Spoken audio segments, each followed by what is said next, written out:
সবাই কি আমার স্ক্রিন দেখতে পাচ্ছেন?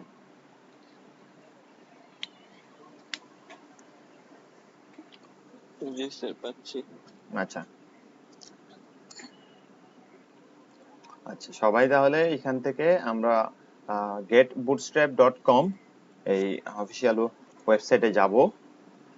গিয়ে আমি হয়তো এখানে টপে যে ডাউনলোড বাটন আছে সেখানে ক্লিক দিব, অথবা আমার সামনে যে হোম পেজে যেটা আছে, হোম সেকশনের মধ্যেই ডাউনলোড বাটন আছে, যে কোনো একটা লিংকেই ক্লিক করলেই আমি যেতে পারবো ডাউনলোড করার জন্য। তারপরে আমরা এখান থেকে কম্পাইল সিএসএস এবং জেএস দুইটা ফাইল ডাউনলোড করে নিব, এবং jQuery এবং প্রপার জেএস এই দুটো ফাইল ডাউনলোড করে আমাদের প্রজেক্টের জন্য নিয়ে নিব। তো আপনাদের কম্পিউটারে যে কোনো জায়গায় একটা ফোল্ডার করেন, ফোল্ডার করে ডে 5 লিখে একটা ফোল্ডার করেন, তার ভিতরে একটা ফোল্ডার করবেন যার নাম হচ্ছে অ্যাসেটস।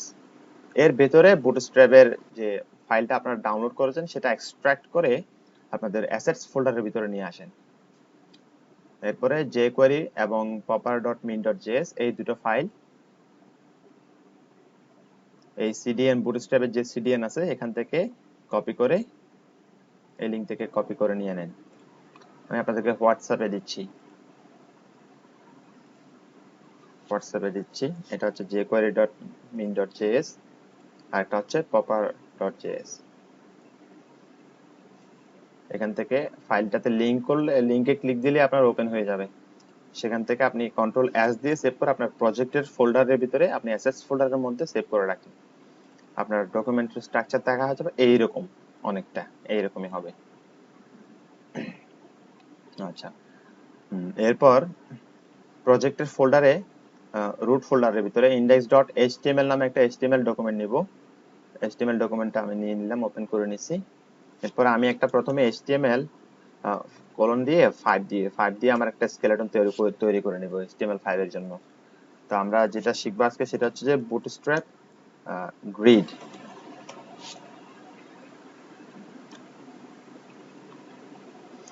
তো আমরা বলেছিলাম যে বুটস্ট্র্যাপ গ্রিডটা বাদ দিয়ে দিচ্ছি, bootstrap open with live server দিয়ে আমি আমার ইন্ডেক্স ফাইলটা রান করে নিচ্ছি আমার ব্রাউজারে নিলাম। আচ্ছা, আমরা বুটস্ট্র্যাপের অ্যাসেট ডিস্ট্রিবিউশন ফাইলগুলো আমরা ডাউনলোড করে নিয়েছি। এখন আমরা আমাদের প্রজেক্টের মধ্যে বুটস্ট্র্যাপের ফাইলগুলোকে অ্যাড করব। তো তার আগে আমরা একটু ডিফারেন্স দেখার জন্য আমি একটা প্রথমে h1 ট্যাগ নিচ্ছি। ট্যাগ নিয়ে ওয়েলকাম একটা মেসেজ দিচ্ছি, ওয়েলকাম টু বুটস্ট্র্যাপ এটা লিখলাম। এটা লেখার পরে দেখেন h1 এর মধ্যে বাই ডিফল্ট এটা যেটা দেখতে পাচ্ছেন এটা হচ্ছে HTML CSS এর HTML এর ব্রাউজারের যে ডিফল্ট একটা সেটিংস h1 ট্যাগের জন্য, এটা হচ্ছে সেইটা। তো আমরা যখন আমাদের প্রজেক্টের মধ্যে bootstrap.css টা যখন ইমপ্লিমেন্ট করে ফেলবো, অ্যাড করে ফেলবো, তখন দেখবেন যে এটা চেঞ্জ হয়ে গেছে, একটু অন্যরকম হয়ে গেছে। আমি আমার এডিটরকে একটু ছোট করে নিলাম, ছোট করে রাখতেছি, খেয়াল করেন সবাই। আমরা জানি আমরা সিএসএস গুলো আমরা কোথায় রাখবো, HTML ডকুমেন্টের হেড ট্যাগের ভিতরে। এই জন্য আমরা যদি কোনো সিএসএস এক্সটার্নাল ফাইলকে যদি লিংক করতে চাই, আমরা জানি যে একটা লিংক ট্যাগ আছে HTML এর, সেই লিংক ট্যাগটা দিব, তারপরে দেব রিলেশন অ্যাট্রিবিউট দিয়ে বলবো স্টাইল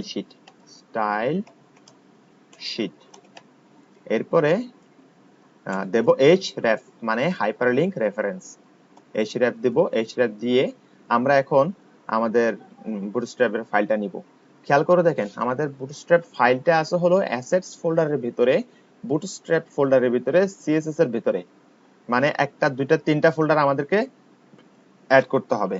তো প্রথমে আমি অ্যাসেটস ফোল্ডারে যাব, অ্যাসেটস থেকে বুটস্ট্র্যাপ, এরপরে যাব সিএসএস, এরপরে bootstrap dot main dot CSS.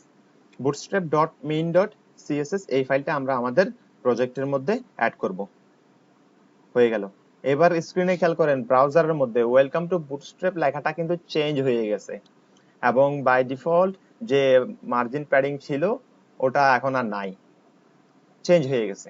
আমাদের এখন বুটস্ট্র্যাপ আমাদের প্রজেক্টে অ্যাড করা হয়ে গেছে। তো বুটস্ট্র্যাপ অ্যাড করার জন্য শুধুমাত্র আমাকে bootstrap.min.css টা অ্যাড করলে যে হবে তা না, বুটস্ট্র্যাপের আরো দুইটা ফাইল আছে যেটা আমাকে অ্যাড করতে হবে। একটা হচ্ছে বুটস্ট্র্যাপের জন্য একটা bootstrap.min.js, ওই ফাইলটাও আমাকে জাভাস্ক্রিপ্ট প্লাগইন হিসেবে আমাকে অ্যাড করে নিতে হবে। আমি ওটাকেও অ্যাড করব। ওটা অ্যাড করব কোথায়? ওটা অ্যাড করব আমার বডি ট্যাগের এন্ড ট্যাগ, যেটা বডি এর ক্লোজিং ট্যাগ আছে তার উপরে, বডি ট্যাগের ভিতরে কিন্তু ক্লোজিং ট্যাগের উপরে। এখানে আমি একটা কমেন্ট আউট করছি, জাভাস্ক্রিপ্ট প্লাগইন, জাভাস্ক্রিপ্ট লাইব্রেরি দিচ্ছি,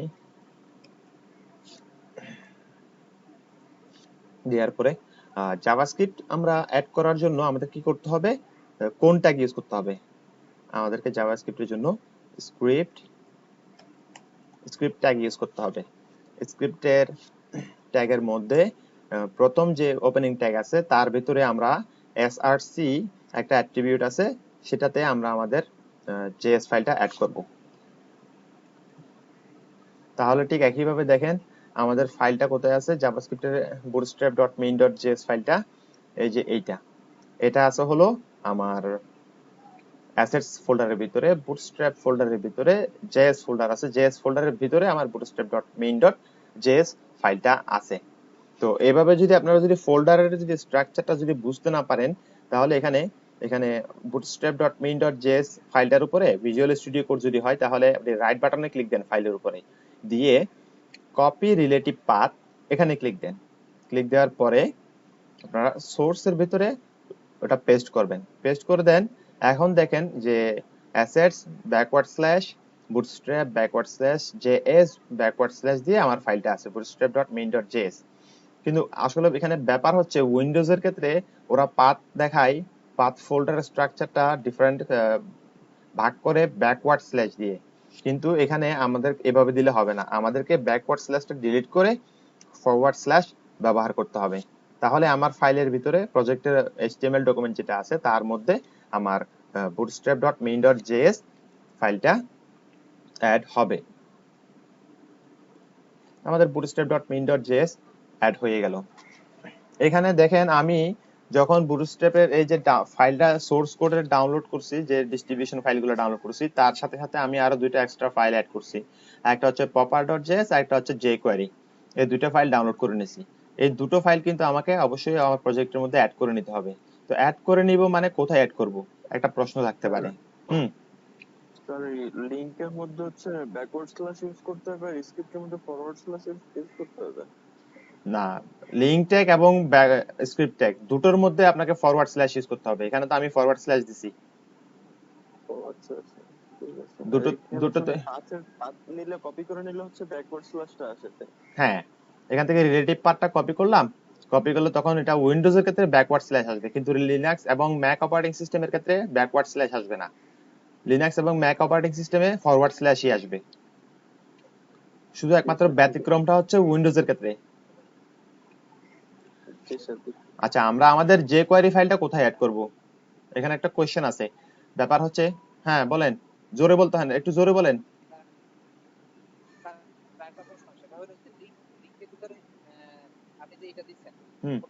হ্যাঁ, লিংকের ভিতরে স্টাইল দিতেছে ওই জায়গায় যে আপনি এই যে বুটস্ট্র্যাপের একটা ঠিক আছে, এটা যাবে লিংকের ভিতরে, হ্যাঁ হেডের ভিতরে, হ্যাঁ, সিএসএস ফাইলগুলোকে হেড ট্যাগের ভিতরে রাখবেন, হেড ট্যাগের ভিতরে। সরি, আমার এখানে একটা টাইপিং এ ভুল হয়েছে, আমি ক্লোজিং করি নাই। আর স্ক্রিপ্ট আর জাভাস্ক্রিপ্টের যে ফাইলগুলো সবসময় বডি ট্যাগের ভিতরে ক্লোজিং ট্যাগের আগে, বডি এর ক্লোজিং ট্যাগের আগে রাখবেন, সবসময় নিচে রাখবেন জাভাস্ক্রিপ্ট ফাইলগুলা। কোনো কারণে যদি কোনো প্রবলেম হয়, আচ্ছা, এরপরে দেখেন যে এখানে আমাদেরকে আরো দুটো ফাইল অ্যাড করতে হবে। একটা হচ্ছে jQuery ফাইল, jQuery 3.5 এটা, আর একটা হচ্ছে popper.min.js। এই দুইটা ফাইল আমাকে অ্যাড করতে হবে। তো এখানে প্রশ্ন হচ্ছে যে কোনটার আগে কোনটা করব। একটা কথা মাথায় রাখবেন সব সময়, যে আপনার বুটস্ট্র্যাপ ডকুমেন্টে বা যে কোনো ডকুমেন্ট যেখানে আপনি জাভাস্ক্রিপ্ট ইউজ করতেছেন বা jQuery ইউজ করতেছেন, jQuery ফাইল যদি আপনার ইউজ করা লাগে, তাহলে সর্বপ্রথম যে ট্যাগটা দিবেন সেটা হচ্ছে, সর্বপ্রথম যে জাভাস্ক্রিপ্ট প্লাগইনটা লাইব্রেরিটা ব্যবহার করবেন সেটা হচ্ছে jQuery ফাইল, jQuery। তা আমি একেবারে প্রথমেই একদম কি করব, আমার যে কোয়েরিটাকে আমি প্রথমে নিয়ে যাচ্ছি। তো কোথায় যাব, অ্যাসেটস ফোল্ডারে যাব, তারপরে বুটস্ট্র্যাপ অ্যাসেটস এর ভিতরে যে কোয়েরি একটা ফাইল আছে যেটা আমি আলাদাভাবে রাখছি, নামটা ঠিক আছে, দেখে হ্যাঁ আছে, jQuery 3.5.1.slim.min.js। আচ্ছা, এখানে একটা কথা লক্ষণীয়, সেটা হচ্ছে যে আপনি এখানে দেখেন ফাইলের নামটা কিন্তু অনেক বিশাল বড় হয়ে আছে। তো আপনি চাইলে এরকম jQuery 3.5.slim.min.js এত বড় লেখা না লিখে আপনি চাইলে এখানে এটাকে রিনেম করে দিতে পারেন। রিনেম কিভাবে করবেন, এখান থেকে স্লিম শব্দটা কেটে দেন, শুধুমাত্র স্লিমটা কেটে দেন, আর বাকিটা ঠিক থাকবে। এখানে jQuery 3.5.1 একটা নাম্বার যেটা দেখতে পাচ্ছেন, এটার মানে কি, এটার মানে হলো যে jQuery এর যে ফাইলটা ডাউনলোড হয়েছে সেটার ভার্সন হচ্ছে 3.5.1। এন্টার দিলাম, আমার ফাইলটা রিনেম হয়ে গেছে। এখন আমি এখান থেকে ঠিক এখানে যেই নামটা রাখছি এখানেও ঠিক সেই নামটাই আমাকে রাখতে হবে। আমি এখান থেকেও slim শব্দটা কেটে বাদ দিয়ে দিচ্ছি।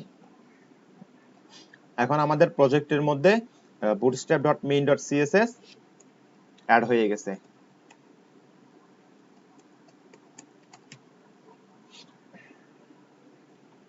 এবং জাভাস্ক্রিপ্টের মধ্যে যে কোয়েরি যেটা আছে সেটা অ্যাড হয়ে গেছে, এবং bootstrap.min.js ওটাও অ্যাড করে নিয়েছি।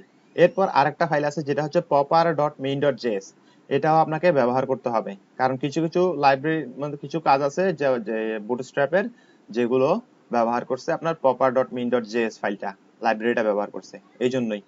তো আমি এখানে এর নিচে আবার একটা স্ক্রিপ্ট ট্যাগ নিচ্ছি, স্ক্রিপ্ট ট্যাগ নিয়ে এটাকে ক্লোজ করে দিচ্ছি।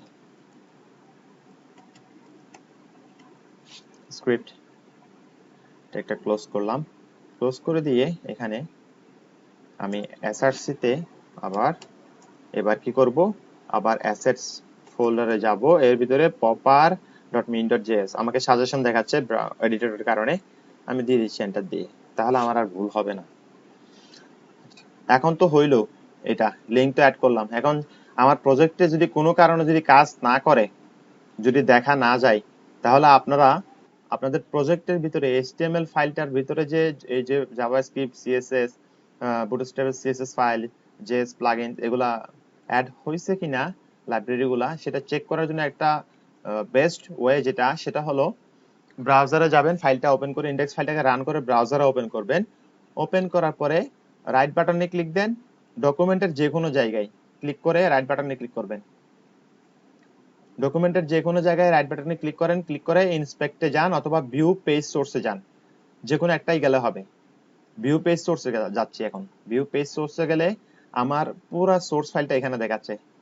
এখানে দেখেন কিছু লেখা আছে, এই যে এগুলা কেন আসছে, এগুলা একটা অন্য কারণে আসছে, এটাতে কোনো সমস্যা নাই।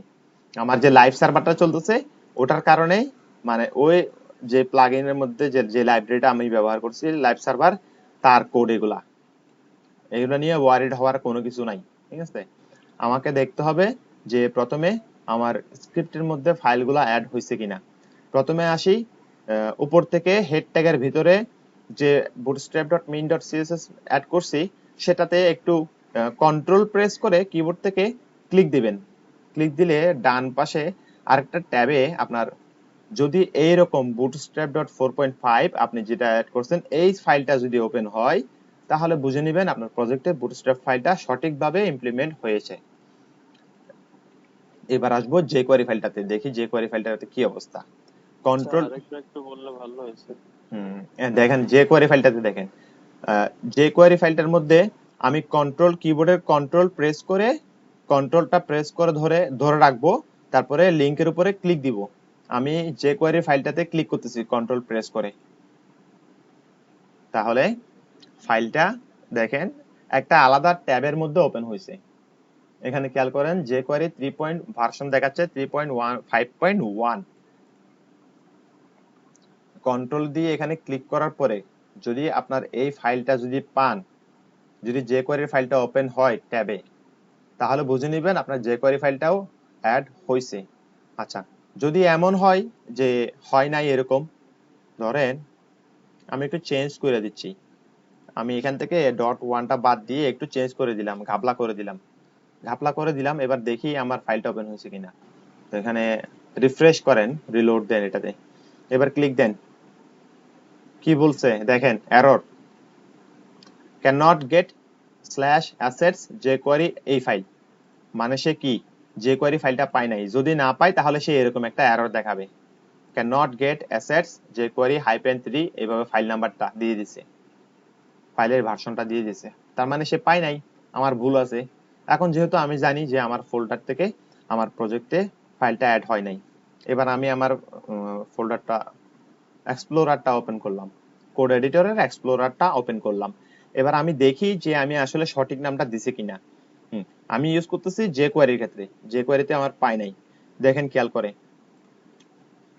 আমার jQuery-টা কোথায় আছে, অ্যাসেটস ফোল্ডারের ভিতরে আছে। অ্যাসেটস ফোল্ডারের ভিতরে হচ্ছে আমার ফাইলের নাম কি, jQuery -3.5.1.min.js। তাহলে আমি দেখতে পাচ্ছি যে jQuery 3.5. এরপরে আমি 1 মিস করছি, .1 একটা নাম্বার মিস করছি, যার কারণে আমার প্রজেক্টে পাই নাই। তাহলে এখন আমার প্রবলেমটা আমি ফিক্স করে ফেললাম। ফিক্স করার পরে এবার রিলোড দিচ্ছি, রিলোড দিয়ে আবার এখানে ক্লিক দেন। দেখেন আবার সঠিকভাবে কি করতেছে, আমাকে jQuery ফাইলটা দেখাচ্ছে। এভাবে আপনারা শিওর হয়ে নেবেন যে আপনাদের HTML ডকুমেন্টে এক্সটার্নাল যে সোর্স গুলা ব্যবহার করতেছেন, হাইপারলিংক রেফারেন্স যেগুলো ব্যবহার করতেছেন, ওগুলা ঠিকভাবে কাজ করতেছে কিনা শিওর হয়ে নেবেন, তারপরে প্রজেক্টের কাজে নামবেন। তাহলে আমরা jQuery ফাইলটা ইমপ্লিমেন্ট করলাম এবং ভেরিফাইড করে নিলাম যে আমাদের প্রজেক্টে অ্যাড হয়েছে কিনা। এরপরে আসি আমার bootstrap.min.js, একটা ক্লিক দেন লিংকের উপরে। স্যার হ্যাঁ স্যার এই যে এই ফাইলগুলা অ্যাড করার কি দরকার, বা সবসময় কি অ্যাড করতে হবে এরকম কিছু? আপনি যখনই বুটস্ট্র্যাপ ইউজ করতে যাবেন, বুটস্ট্র্যাপ যখন আপনার প্রজেক্টে আপনি ইমপ্লিমেন্ট করতে যাবেন, এই ফাইলগুলো আপনাকে অবশ্যই অ্যাড করতে হবে। এই নির্দিষ্ট কয়টা ফাইল? হ্যাঁ, এগুলা বাধ্যতামূলক, ব্যবহার করা বাধ্যতামূলক। কি কি দেখেন, bootstrap.min.css, bootstrap.min.js এবং jQuery লাইব্রেরিটা ব্যবহার করতে হবে, এবং popper.min.js এগুলো অবশ্যই ব্যবহার করতে হবে। এখানে লেখা আছে দেখেন, if you are using our compiled javascript, don't forget to include CDN version of jQuery and popper.js before it। মানে হচ্ছে যে আপনি যদি বুটস্ট্র্যাপের জাভাস্ক্রিপ্টের কম্পাইলড ভার্সনটা ব্যবহার করেন, সেক্ষেত্রে আপনাকে বলছে jQuery ফাইলটা এবং proper.js টা তার আগে ব্যবহার করে নিতে, মানে ভুলতে মানা করছে আপনাকে। don't forget to include CDN version of jQuery and popper.js, এই দুটো ফাইল আপনাকে অবশ্যই ব্যবহার করতে হবে। তো আমি আরো ডিটেইলস এলাবোরেটে আরো একটু অন্যভাবে আপনাদেরকে দেখাবো যে কিভাবে আমাদের প্রজেক্টের মধ্যে আমরা কিভাবে এগুলা পাইতে পারি। এখানে যে ওরা লিংকটা দিয়ে দিয়েছে, এটা হচ্ছে একদম ইজি পদ্ধতিতে popper.js ফাইলটা অ্যাড করে নেওয়া, jQuery.slim.min.js অ্যাড করে নেওয়ার সিস্টেম, যেটা আমি এখানে বর্তমানে আমার চোখের সামনে আছে সেটাই আমি দেখাচ্ছি। এইভাবে ছাড়াও আরো একভাবে মানে আপনি করে নিতে পারবেন, আপনার প্রজেক্টে ইমপ্লিমেন্ট করার জন্য সোর্স ফাইলগুলো ডাউনলোড করে নিতে পারবেন। আমি সেই পর্যায়েও আসবো, তার আগে আমি আপনাদেরকে এগুলা শিওর হয়ে নিচ্ছি যে আপনাদের সোর্স ফাইল যখন আপনি ব্যবহার করবেন তখন সেটা ঠিকভাবে আসছে কিনা। বুটস্ট্র্যাপের min.js এই ফাইলটাতে ক্লিক করেন, দেখেন বুটস্ট্র্যাপের জাভাস্ক্রিপ্টের যে লাইব্রেরিটা ফাইলটা আছে ওই ফাইলটা অ্যাড হয়ে মানে ওপেন হয়ে গেছে। তার মানে এটাও আমি কনফার্ম হয়ে গেলাম যে আমার bootstrap.min.js আমার প্রজেক্টে ইমপ্লিমেন্ট হয়েছে।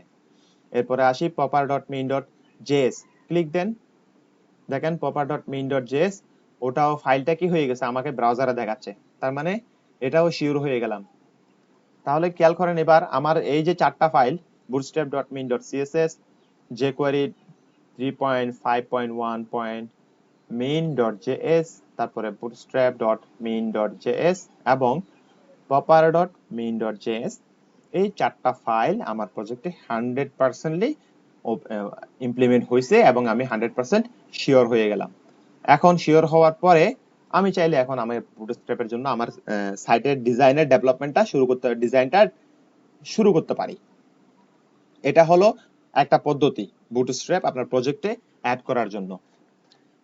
এইবার আমরা একটু ভিন্ন ওয়েতে আমরা একটু দেখি যে আমাদের প্রজেক্টের মধ্যে আমরা এটা কিভাবে ইমপ্লিমেন্ট করব।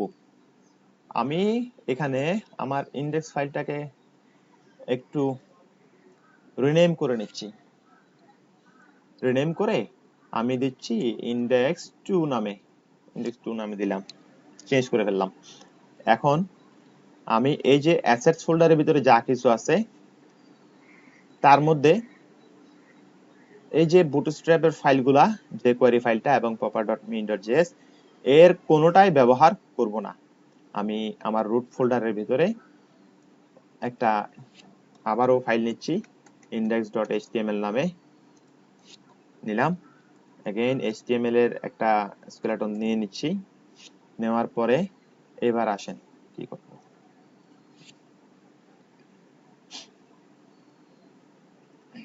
আগের বার দেখাইছিলাম যে মানে সোর্স কোড ফাইলগুলা কিভাবে ডাউনলোড করে ব্যবহার করতে হয়, এখান থেকে ডাউনলোড করে ডিস্ট্রিবিউশন ফাইল কিভাবে ব্যবহার করতে হয়। কিন্তু এইবার একটু ভিন্নভাবে ব্যবহার করব। ভিন্নভাবে মানে হচ্ছে কিভাবে দেখেন, এবার আমি বুটস্ট্র্যাপ সিডিএন ব্যবহার করব। আচ্ছা, বুটস্ট্র্যাপ সিডিএন ব্যবহার করার আগে আপনাদের কয়েকটা কোশ্চেন করি। আপনারা এটা বুঝছেন সবাই? এখন কি আপনারা সোর্স কোডটা ব্যবহার করে কি আপনারা প্রজেক্টে ইমপ্লিমেন্ট করতে পারবেন? জি স্যার। সবাই পারবেন তো? কোনো সমস্যা হবে না তো? পারবো স্যার। ওকে, তাইলে পরের যে স্টেপ সেটা হচ্ছে যে আমরা বুটস্ট্র্যাপের কন্টেন্ট ডেলিভারি নেটওয়ার্কটা ব্যবহার করব, সিডিএন, সংক্ষেপে বুটস্ট্র্যাপের সিডিএনটা। এটা ব্যবহার করতে গিয়ে আমি একটা মজার ঘটনা আপনাদেরকে বলি। সেটা হচ্ছে যে আমি যখন প্রথমবার বুটস্ট্র্যাপ কাজ শিখতে যাচ্ছিলাম, তখন এই বুটস্ট্র্যাপ ইনস্টল ব্যাপারটা নিয়ে আমি অনেক হিমশিম খাইছি। পরে আমাকে চায়নার একটা ছেলে আমাকে ওটা বুঝাই দিছিল, সে কানাডাতে থাকে। সে আমাকে বুঝাই দিছিল কিভাবে মানে আমাকে বলছে যে কিভাবে কিভাবে ব্যবহার করবো, আমাকে শিখাই দিছিল। তখন তো এত বেশি আমার এখানে ইন্টারনেটের প্রতুলতা ছিল না, আমার গ্রামের মধ্যে মানে ইন্টারনেট ছিল না। ইন্টারনেটের মধ্যে ধরেন যে 3G আসছে তো বেশি দিন হচ্ছে না। তারপরে আপনার এই যে ব্রডব্যান্ড আসছে মাত্র 3 মাস হয়েছে, ব্রডব্যান্ড লাইন। তো আমার এগুলো তখন মোবাইল নেট দিয়ে করা লাগতো, 2G নেট দিয়ে করা লাগতো। খুব কষ্ট হয়েছিল তখন এই যে বুটস্ট্র্যাপটা শিখতে গিয়া। আমি এই বুটস্ট্র্যাপ শুধুমাত্র অ্যাড করা নিয়ে অনেক ঝামেলায় ছিলাম। অ্যাড কোনো মতে করতে পারছিলাম না আমি ব্যবহার করে। তখন এত বেশি পরিপক্ক ছিল না আমার মাথা, কাঁচা ছিল আর কি। আমি আবারও একটু ইয়া টাইপের, মানে গাধা টাইপের মানুষ, বুঝছেন? আপনারা মাশাআল্লাহ অনেক ট্যালেন্ট আছেন। আচ্ছা, না বুঝলে বললেন, ঠিক আছে। বললেন। বলছিলাম যে আমি আগে গাধা টাইপের ছিলাম, গাধা টাইপের। এখন যেরকম আছি এরকম ছিলাম না, আরো অনেক গাধা টাইপের ছিলাম। আপনারা মাশাআল্লাহ অনেক ভালো আছেন, অনেক মানে অ্যাডভান্স লেভেলের মানুষ, এটা বললাম। না না স্যার, কি বলেন আপনি এগুলা? হুম,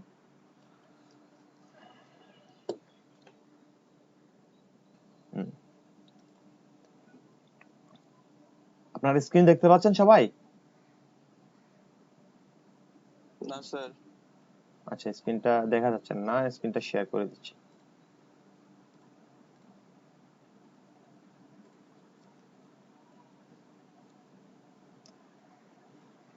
বুটস্ট্র্যাপের সিডিএন বুটস্ট্র্যাপ ব্যবহার করার সবচেয়ে সহজ পদ্ধতি যেটা, সেটা হলো যে ওদের কন্টেন্ট ডেলিভারি নেটওয়ার্ক মানে সিডিএন ব্যবহার করা, একেবারে ইজি। কিন্তু এক্ষেত্রে সমস্যা একটাই, সেটা হচ্ছে যে আমার কম্পিউটারে যদি কোনো কারণে যদি নেটটা না থাকে, ইন্টারনেট কানেকশন না থাকে, তাহলে কিন্তু ওই আমার ফাইলগুলো আর লোড হয় না। যেহেতু এটা থার্ড পার্টি একটা নেটওয়ার্ক সাইট থেকে লোড হয়, তো এটা একটা বড় সমস্যা। এটা এই ক্ষেত্রে যখন আপনাদের ডকুমেন্টটা, আপনাদের ডিজাইনটা যখন আপনাদের বায়ারকে দিয়ে দিবেন, তখন দেওয়ার সময় আপনারা কি করবেন, হয়তো ডিস্ট্রিবিউশন ফাইলটাও দিয়ে দিতে পারেন, অথবা বুটস্ট্র্যাপের সিডিএন ফাইলটা দিয়ে দিতে পারেন। সিডিএন ব্যবহার করাটা কি জানেন, সিডিএন ব্যবহার করলে একটা সুবিধা আছে, সেটা হচ্ছে মানে সিডিএন নেটওয়ার্কটা, কন্টেন্ট ডেলিভারি নেটওয়ার্কটা এতই ফাস্ট, কি বলবো আর, মানে খুব দ্রুত লোড হয় সিডিএনটা। মানে ওদের সার্ভারের আপ, মানে কি বলে, আপ টাইমটা অনেক বেশি, 100-100% থাকে। কন্টেন্ট ডেলিভারি নেটওয়ার্কে সার্ভার আপ টাইম। তো এই জন্য আমরা যখন লাইভ সার্ভারে দিয়ে দিই আমাদের প্রজেক্টটা, তখন আর আমাদের এত বেশি সমস্যা হয় না। আমরা তখন চাইলে এখানে ওভাবে আমাদের এই লিঙ্ক গুলোকে চেঞ্জ করে দিতে পারি, যেটা আমি প্রিভিয়াস ডকুমেন্ট যেটাতে দেখাইছিলাম। আচ্ছা, আসি এবার বুটস্ট্র্যাপের সিডিএন নেটওয়ার্কে। ক্লায়েন্টকে দিয়ে দিলে তখন এই সোর্স ফাইলগুলো সাথে থাকতেই হবে। হ্যাঁ, সোর্স ফাইলগুলো থাকলে কোনো সমস্যা নাই, অসুবিধা নাই। আপনি যদি সোর্স ফাইল ব্যবহার করেন তখন আপনাকে সোর্স ফাইলগুলো সহ দিতে হবে আর কি, দিয়ে দিতে হবে। তবে সোর্স ফাইল দিয়ে দেওয়াটাই নিরাপদ, বুঝছেন? প্রজেক্টের সাথে সোর্স ফাইলটা দিয়ে দেওয়াটাই সেফ। কোনো কারণে যদি বায়ার যদি দেখে যে বায়ার নেটওয়ার্কের সিডিএনটা কোনো কারণে ডাউন হয়, সার্ভার যদি ডাউন হয়, এটা যদি লোড না হয়, বায়ার যদি দেখে, বায়ার তো পুরো খেপে যাবে, একদম বলবো যে কি করছেন, কিছুই নাই, মাথা টাথা খারাপ হয়ে যাবে বায়ারের। তখন দেওয়া যাবে মানে ওদের তো এত সময় নাই বায়ারের এসব চেক করার, কেন কি হয়েছে, ঠিক আছে? ওরা চেষ্টা করে যে 10টা কথা একটা কথা বলে দিতে। বায়ার সবসময় চেষ্টা করে এরকম 10টা কথা বলবে একটা কথাই, আপনাকে একটা কথায় 10টা কথা বুঝে নিতে হবে। আচ্ছা, যাই হোক, অনেকক্ষণ তো। এই এই যে হ্যাঁ, এই স্যার এই জব প্রজেক্ট গুলো স্যার মানে সার্ভারে আপলোড দেওয়া থেকে শুরু করে স্যার ক্লায়েন্টের কাছে পাস করা স্যার এই বিষয়ে স্যার টোটালি কোনো ধারণা নেই স্যার। যদি এই বিষয়ে স্যার আমাকে মানে ধারণা দেন সেক্ষেত্রে ভালো হতো স্যার। কোনটা? সরি, একটু আবার বলেন, কাইন্ডলি আবার বলেন। এই যে স্যার মানে কোড করার পরে সার্ভারে আপলোড দেওয়া, হুম, মানে এই আচ্ছা। প্রসেসটা আর কি, ক্লায়েন্টের কাছে যে হ্যান্ড ওভার করার যে ব্যাপারটা। ও আচ্ছা, এটা আমরা ঠিক আছে, ওটা আসবো, আমরা দেখাবো কিভাবে ক্লায়েন্টের কাছে ওটা মানে করবেন, ওটা দেখাবো আপনাদেরকে। জি স্যার। ওটা একটা পর্যায়ে এসে আমি আপনাদেরকে দেখাবো। আপাতত ওদিকে যাচ্ছি না আর কি, আমরা আমাদের স্ট্র্যাকের মধ্যে থাকি আপাতত। তো আমাদের স্ট্যাক কোথায় ছিল, আমরা কোথায় ছিলাম, আমাদের রুট আমরা ছিলাম হলো যে এখন বুটস্ট্র্যাপে সিডিএন ব্যবহার করে আমরা আমাদের প্রজেক্টের মধ্যে বুটস্ট্র্যাপটা ব্যবহার করব। আচ্ছা, এখানে দেখেন কি বলছে, skip the download with bootstrap cdn to deliver cached version of bootstrap compiled css and js to your project। মানে হইতেছে কি, বুটস্ট্র্যাপের মানে ডাউনলোড না করে মানে ওদের যে সিডিএনটা নেটওয়ার্কটা আছে ওটা আপনি ব্যবহার করতে পারেন। এখানে দুটো জিনিস আছে, একটা হচ্ছে লিংক ট্যাগ দিয়ে বলছে bootstrap.min.css, আর একটা হচ্ছে bootstrap.min.js, যেটা স্ক্রিপ্ট ট্যাগের মাধ্যমে ব্যবহার করা হয়েছে। আমি এখানে যদি যান, আপনারা ঢুকেন সবাই, এখানে বুটস্ট্র্যাপ সাইডে ঢুকেন, ঢুকে দেখেন এখানে একটা কপি একটা বাটন আছে, এমনি দেখা যায় না কিন্তু গ্রে কালারের, কিন্তু আপনি যখন হুভার করবেন তখন এটা ব্লু কালার হয়ে যাচ্ছে, এটা হচ্ছে বাটন প্রাইমারি। কপি করলাম, কপি হয়ে গেল, ক্লিক দিলাম, কপি হয়ে গেল। এবার আমি আমার প্রজেক্ট ফোল্ডারে যাই, প্রজেক্টের ফাইলে গিয়ে আমি হেড ট্যাগের ভিতরে আমার এটা পুরোটা পেস্ট করে দিচ্ছি। পেস্ট করে আমার যে স্ক্রিপ্ট ট্যাগ যেটা আছে ওই স্ক্রিপ্ট ট্যাগটাকে আমি নিচে নিয়ে চলে যাব। নিচে মানে হচ্ছে বডি এর ক্লোজিং ট্যাগের আগে, কাট করে বডি এর ক্লোজিং ট্যাগের আগে নিয়ে বসায় দিব। বসায় দেওয়ার পরে আমি এখানে দেখেন, এখানে অনেক লম্বা একটা লিংক আছে, সাথে অনেক কিছু লেখা আছে, এরকম একটা কোডও দেওয়া আছে। তো আমার এটা দরকার নাই, এটা আমি ডিলিট করে দিচ্ছি, ডিলিট করে দিলাম। তারপরে একইভাবে এই যে যে উপরে হেড ট্যাগের মধ্যে যে লিংকের মধ্যে যে লেখাটা আছে সেটাও আমি আবার ডিলিট করে চেঞ্জ করে ফেললাম, আবার একটু ফাইলটাকে দেখতে সুন্দর লাগে মতো করে করলাম। এখানে একটা কমেন্ট দিতে পারি, জাভাস্ক্রিপ্ট লাইব্রেরি দিয়ে দিতে পারি, আর এখানে দিয়ে দিতে পারি একটা কমেন্ট করে যে এটা হচ্ছে আমার bootstrap file, bootstrap CSS file add করলাম। এখন পরের স্টেপ হচ্ছে আমার পপার জেএস এবং jQuery এবং bootstrap.min.js অ্যাড করা। আচ্ছা সরি, bootstrap.min.js তো অ্যাড করছি, এবার হচ্ছে jQuery এবং popper.min.js অ্যাড করা। এই যে এখানে নিচের পরের লিংকে দেখেন, পরের নিচে দেওয়া আছে jQuery 3.5.1.slim.min.js আর আছে কি popper.min.js, এই দুটো ফাইল। এটাও ঠিক একইভাবে কপি করব, কপি করে এবার এই দুটোকে bootstrap.min.js ফাইলের আগে বসাবো, পজিশন আগে রাখবো ওদের, মানে ওরা আগে প্রায়োরিটি পাবে। এটা ডিলিট করে দিলাম লেখাটা, ইন্টিগ্রিটি আর যে ক্রস অরিজিন, এই দুটো আমার লাগবে না, বাদ দিয়ে দিলাম। এখন এবার আমরা এটাকে একটু লাইভ সার্ভার দিয়ে ওপেন করব। ওপেন করে আমরা এটা টেস্ট করে দেখবো যে আমাদের প্রজেক্টে এটা ইমপ্লিমেন্ট হয়েছে কিনা। আমি একটু ছোট করে নিচ্ছি এডিটরটাকে। ছোট করে আমি বডি ট্যাগের ভিতরে আমি একটা ওয়েলকাম মেসেজ দিচ্ছি, H1 দিয়ে বা H2 দিয়ে নিয়ে নিতে পারি। বললাম I am using bootstrap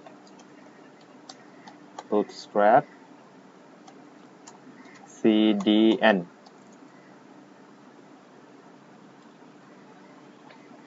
দেখেন আমার প্রজেক্টের মধ্যে আমার H2 ট্যাগটা কিভাবে আসছে, একদম টপ কর্নার থেকে লেফট সাইড থেকে আসছে, টপ লেফট থেকে।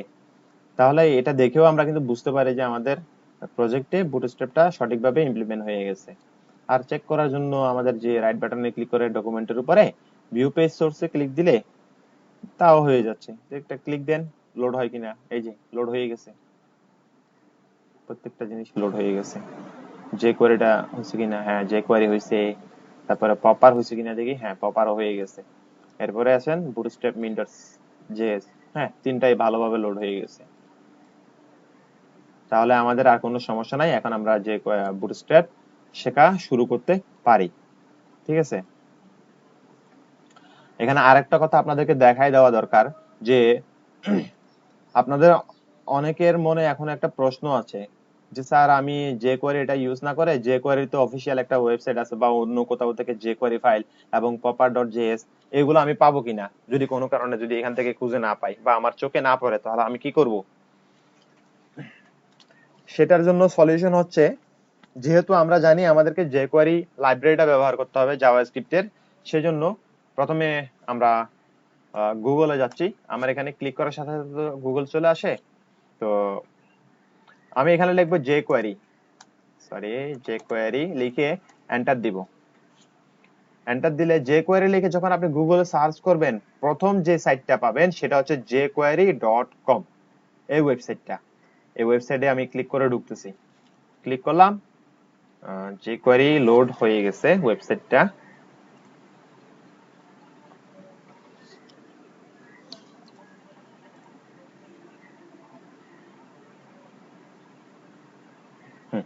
jQueryটা লোড হলো। এরপরে দেখেন এখানে ডাউনলোড বাটন আছে, আবার এখানে বড় করে একটা বাটন দিয়ে দিছে একদম ব্রাইট কালারে করে, মানে চোখে পড়ার মতো একটা অবস্থা, তাই না? এখানে ক্লিক দেন।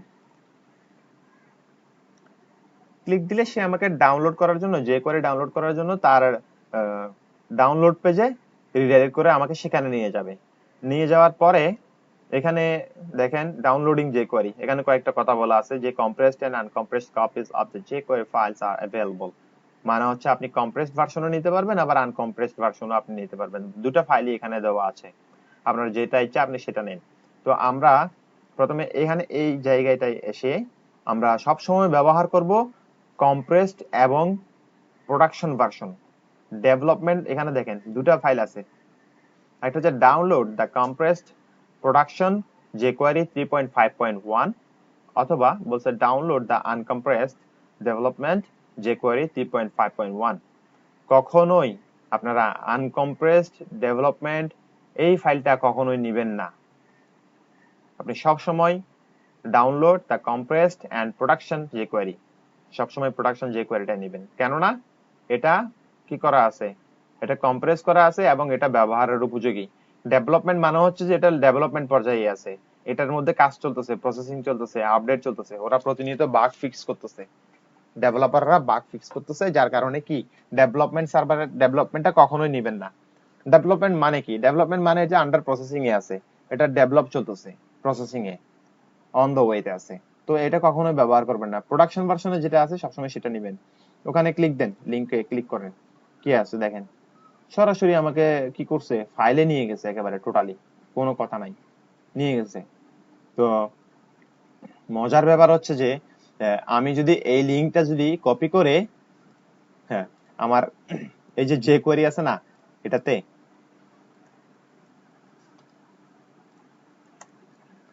আমি একটা ট্যাগ নিচ্ছি, নিয়ে তারপর বললাম src, এর ভিতরে আমি যদি এটা পেস্ট করে দিই, হ্যাঁ এরপরে দিয়ে এখন যদি আমার ডকুমেন্টটা লোড করি, দেখেন খেয়াল করেন, reload is page source open করলাম।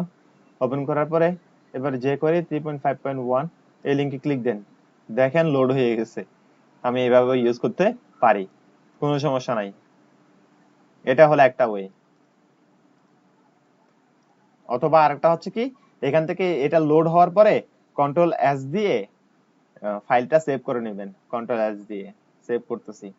তা আমি এখানে তো অলরেডি তো আছেই একটু, মানে একটা ফাইল আছে, এটা আর এটা সেম জিনিস ফাইল, তো আমি আর ডাউনলোড করতেছি না। এই ফাইলটা আর এই ফাইলটা যেটা আমি নিছি দুটোই কিন্তু সেম জিনিস, তো আমার আর দরকার নাই আর ডাউনলোড করার। আমি জাস্ট দেখাই দিলাম যে যদি কোনো প্রবলেম হয় আপনারা ডাউনলোড কিভাবে করবেন। এটা হলো jQuery এর অফিসিয়াল ওয়েবসাইট থেকে jQuery ডাউনলোড করে নেওয়ার প্রসেস। এরপরে আসেন আবার গুগলে যাই, গুগলে গিয়ে এখানে popper.js লিখে গুগলে সার্চ করেন। গুগলে সার্চ করলে প্রথমেই কিন্তু পেয়ে যাবেন, প্রথম যে লিংকটা সার্চ ইঞ্জিনের যে রেজাল্ট আপনাকে দেখাবে সেটা হচ্ছে popper.js.org। org এ যান, ক্লিক দেন। স্যার হ্যাঁ বলেন। স্যার এই যে মানে jQuery বা পপার এগুলো স্যার মানে এনক্রিপ্ট করার সময় স্যার এগুলো সম্বন্ধে যদি একটু অল্প অল্প ধারণা জানতে তাহলে স্যার ভালো হয়। jQuery জিনিসটা কি বা কি জন্য কাজ করে স্যার এইসব আর কি। আচ্ছা, আপনাদেরকে কিন্তু এটা বলছিলাম, প্রথমেই কিন্তু বলছিলাম যে আপনি ছিলেন কিনা জানি না, স্কিপ করতে মানে আচ্ছা আচ্ছা jQuery এবং বুটস্ট্র্যাপ এর মধ্যে jQuery এবং popper.js এই দুটো ফাইল যদি ব্যবহার না করেন, jQuery এর মধ্যে জাভাস্ক্রিপ্ট যে এখানে বুটস্ট্র্যাপ তার এই কম্পোনেন্ট গুলোর মধ্যে, এই যে যেমন ইউটিলিটিস যাই দেখি কি কি আছে, ইউটিলিটিস যাচ্ছি, সরি ইউটিলিটিস নাই, কম্পোনেন্টস এর মধ্যে আছে।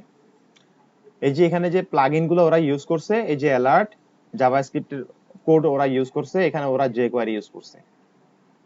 এবং কিছু কিছু জায়গায় যেমন ধরেন ক্যারোসেল তো জানেন স্লাইডার তৈরি করার জন্য পপুলার একটা জিনিস বুটস্ট্র্যাপে, কি জানেন তো ক্যারোসেল, আমরা স্লাইডার তৈরি করার জন্য বুটস্ট্র্যাপের স্লাইডার যে বিল্ট ইন যেটা ক্যারোসেল আছে ওটা দিয়ে ইউজ করলেই হয়ে যাবে। এটা হচ্ছে স্লাইডার। আমাদের প্রজেক্টে আমরা অনেক সময় স্লাইডার ইউজ করি না, এই স্লাইডার গুলা, পরে স্যার যে কভার ইমেজের ক্ষেত্রে যে স্লাইডার থেকে অনেক সময় এগুলো হ্যাঁ হ্যাঁ এগুলাই ওই স্লাইডার গুলা, তারপরে যে বাটন আছে, তারপরে কার্ড আছে, তারপরে মডেল আছে, এগুলা অ্যানিমেটেড করার জন্য কি করছে, যেমন মডেল, যেমন যে মডেল মানে হচ্ছে কি, এই যে এখানে ধরেন যে একটা জায়গায় ক্লিক করব, এক্সাম্পল আছে দেখেন লঞ্চে মডেল, এই দেখেন এগুলো সবগুলো জাভাস্ক্রিপ্টের মাধ্যমে করা, জেএস দিয়ে। তো জাভাস্ক্রিপ্টের জন্য এখানে ওরা jQuery ফাইল ব্যবহার করছে এবং কিছু কিছু জায়গায় ওরা popper.js এই ফাইলটা ব্যবহার করছে, মানে এই লাইব্রেরিটা ওরা ব্যবহার করছে, popper.js এই লাইব্রেরি, এটাও একটা জাভাস্ক্রিপ্টের একটা লাইব্রেরি, এটা ব্যবহার করছে। যার কারণে ওরা বলেই দিছে আপনাকে কি করতে হবে, ডকুমেন্টেশনে খেয়াল করেন বলে দেওয়া আছে, many of our components require the uses of JavaScript to function.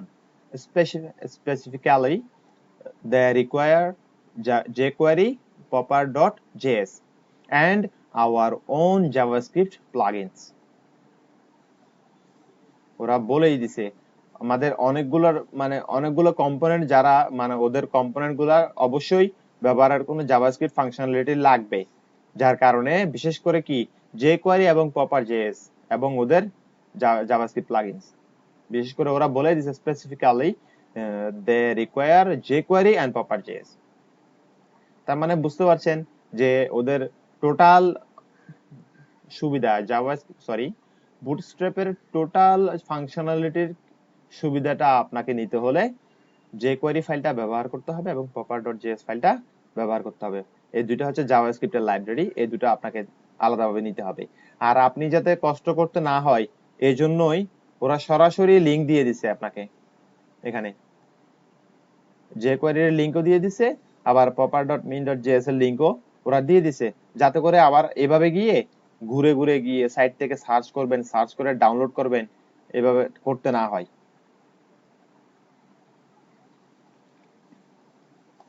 তো আমি এই দুটো সাইট আপনাদেরকে লিংক দেখায় দিলাম এই জন্যই, যাতে করে আপনারা সাইটগুলো থেকে মানে বুঝতে পারেন আর কি, সবগুলা প্রসেস দেখাই দিচ্ছি যাতে করে ইন ফিউচারে যাতে কোনো ধরনের প্রবলেমে পড়তে না হয় আপনাদের। এই জন্য এখানে ডকুমেন্ট popper.js এ ডকুমেন্টেশনে যাচ্ছি। ডকুমেন্টেশনে গেলেই আমরা যে কিভাবে দেখব কি করা যায় why popper, তারপরে ওদের যে এখান থেকে আসেন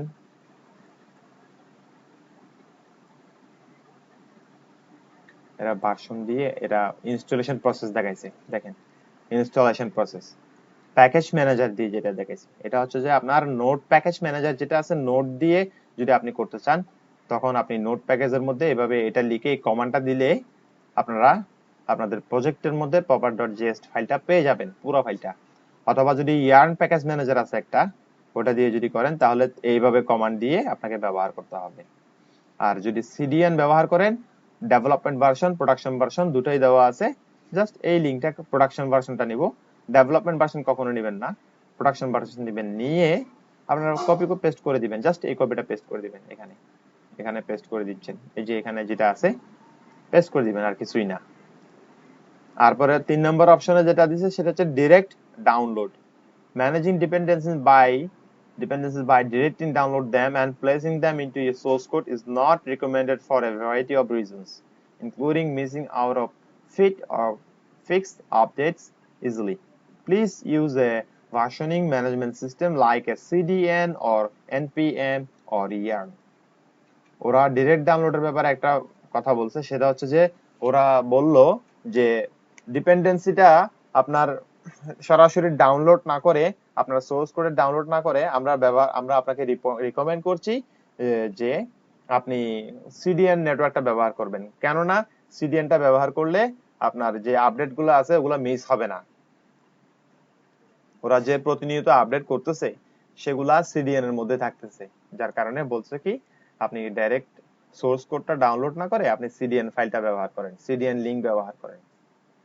তাহলে এবার বুঝে দেখেন ওরা নিজেরাই সাজেস্ট করছে কি যে কন্টেন্ট ডেলিভারি নেটওয়ার্ক সিডিএন ব্যবহার করার জন্য অথবা নোট প্যাকেজ ম্যানেজার ব্যবহার করার জন্য।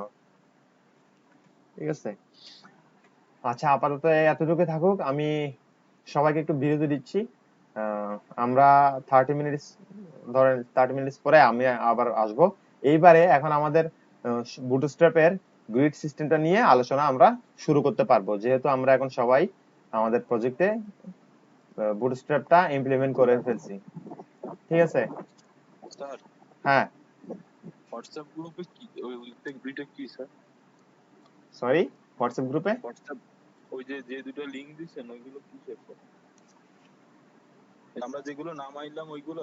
হ্যাঁ, একটা হচ্ছে jQuery, একটা হচ্ছে popper.min.js, জি স্যার। এগুলার লিংক। জি স্যার। ঠিক আছে, আমরা 20 মিনিট পর আসতেছি, 11টা এখন 15 হচ্ছে, 11টা 25-এ আমরা ব্যাক করি, না হলে 11:30টায় ব্যাক করতেছি, 11:30টায় নাকি 20 মিনিট পর ব্যাক করব। 11টা 15 30 সরি 11টা 35 স্যার 45-এ আসি স্যার, 45। 11টা 45-এ ওকে ঠিক আছে, ওকে ঠিক আছে। আচ্ছা আমরা এবার বুটস্ট্র্যাপের গ্রিড সিস্টেমটা নিয়ে ডিসকাশন করব, কেননা বুটস্ট্র্যাপ শেখার আগে প্রথমে আমাদেরকে যে জিনিসটা শিখতে হবে সেটা হচ্ছে যে বুটস্ট্র্যাপের গ্রেডিং সিস্টেমটা, গ্রেড সিস্টেমটা। তো গ্রেড সিস্টেমটা নিয়ে আমরা যখন ডিসকাশন করতে যাচ্ছি চলেন প্রথমে বুটস্ট্র্যাপের getbootstrap.com এটার ওয়েবসাইটের মধ্যে ডকুমেন্টেশনের ট্যাবে ক্লিক করি আগে। তো ক্লিক করার পরে আমরা ইন্ট্রোডাকশনের মধ্যে গেলাম, ইন্ট্রোডাকশনের মধ্যে এখানে যে লেআউট আছে, লেআউট নামে একটা অপশন আছে, ওই যে বাম পাশে একটা লেআউট অপশন পাবেন, লেআউটে ক্লিক করেন সবাই, লেআউট। আচ্ছা লেআউট অপশনের মধ্যে আচ্ছা এই গ্রিড সিস্টেমটা কি? গ্রিড সিস্টেমটা হচ্ছে বুটস্ট্র্যাপের কন্টেইনারের মতো একটা র্যাপার সিস্টেম, র্যাপিং সিস্টেম, যেটা আমরা মানে মোবাইল রেসপন্সিভ করার জন্য যেটা আমরা ব্যবহার করব আর কি, মোবাইল রেসপন্সিভ করার ক্ষেত্রে। এটা দিয়ে আমরা আমাদের বিভিন্ন মিডিয়াতে আমাদের ডকুমেন্টকে HTML একটা পেজকে আমরা বিভিন্ন মিডিয়াতে বিভিন্নভাবে সাজাতে পারবো, আমাদের ইচ্ছা মতো করে আমরা সাজাতে পারি। তো বুটস্ট্র্যাপ একটু আচ্ছা বুটস্ট্র্যাপের মধ্যে আপনারা যখন এখানে ঢুকবেন তখন এখানে প্রথমে যে অপশনটা পাচ্ছেন সেটা হচ্ছে কন্টেইনার। আচ্ছা, কন্টেইনার মানে কি? কন্টেইনার মানে হলো যে মনে করেন একটা বক্স, যেটাতে আমরা স্বাভাবিকভাবে কন্টেইনার বলতে যেটা বুঝি যে প্লাস্টিকের একটা বক্স বা যে কোনো একটা বক্স, সেটাতে আমরা আমাদের জিনিসপত্র আলাদা আলাদা ভাবে রাখার জন্য আমরা ব্যবহার করি, সেটাকে আমরা কন্টেইনার বলি আর কি, তাই তো? তো এই কন্টেইনারটা ওরা এরকম একটা কিওয়ার্ড ওরা ব্যবহার করছে, কন্টেইনার নামে ওরা একটা ক্লাস সেট করছে, এবং এই কন্টেইনারের মধ্যে ওরা 3টা ব্রেক পয়েন্ট সেট করছে বিভিন্ন মিডিয়া দেওয়ার জন্য আর কি। মিডিয়ার ওদের কাজের সুবিধার্থে ওরা কন্টেইনারটাকে 3টা ভাগে ভাগ করছে। একটা হচ্ছে কন্টেইনার, এই যে ডট কন্টেইনার যেটা পাচ্ছেন সেটা হচ্ছে কি, যে ডট দিয়ে আমরা জানি আমরা সিএসএস এর মধ্যে ক্লাস মানে ক্লাস সিলেক্টর হিসেবে আমরা ডট ইউজ করি, ঠিক আছে? ডট নোটেশনটা আমরা ইউজ করতেছি, তার মানে এটা একটা ক্লাস। বুটস্ট্র্যাপ সবকিছুই ক্লাস দিয়েই ডিফাইন করে, সবকিছুই ডিফাইন করা হচ্ছে ক্লাস দিয়ে। কন্টেইনারের স্ট্রাকচারটা কি রকম একটু দেখান আপনারা, এখানে নিচে আসেন। এখানে 1টা 2টা 3টা 4টা 5টা আপনারা 5টা মিডিয়া দেখতে পাচ্ছেন, এবং মিডিয়ার নিচে কিছু মানে রেজুলেশন দেওয়া আছে, মানে হাইয়েস্ট পিক্সেল বা ম্যাক্সিমাম পিক্সেল বা মিনিমাম পিক্সেল, এরকম ম্যাক্স উইথ দিয়ে এরকম কিছু পিক্সেল দেওয়া আছে। তো এগুলো আমরা একটু দেখব। দেখার আগে আমরা যদি বুটস্ট্র্যাপে যদি গ্রিড সিস্টেমটা যদি ব্যবহার করতে চাই, আমাদেরকে অবশ্যই র্যাপিং সিস্টেমটা ব্যবহার করতে হবে। আমি দেখি এটা ফাইলটা রান করা আছে কিনা। আচ্ছা, আছে।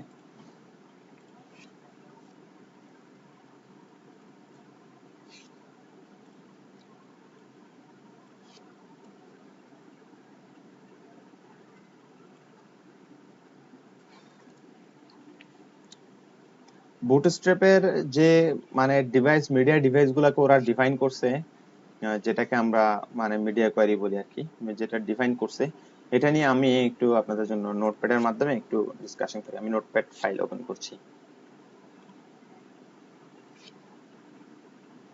সবাই নোটপ্যাড ফাইলে একটু খেয়াল করেন, এখানে কয়টা ডিভাইস দেওয়া আছে, 5 রকমের ডিভাইসের কথা দেওয়া আছে এবং রেজুলেশনের কথা বলা আছে। তো রেজুলেশনের কথা যেহেতু এখানে বলা আছে, সেহেতু আমরা এটাকে একটু করে আপনি দেখাই। প্রথমে আমরা যে ডিভাইসে মানে যেটা দেখতে পাচ্ছি সেটা হচ্ছে যে এক্সট্রা স্মল। তো এক্সট্রা স্মল ডিভাইসের ক্ষেত্রে এটা কি রকম আমরা একটু আলোচনা করি।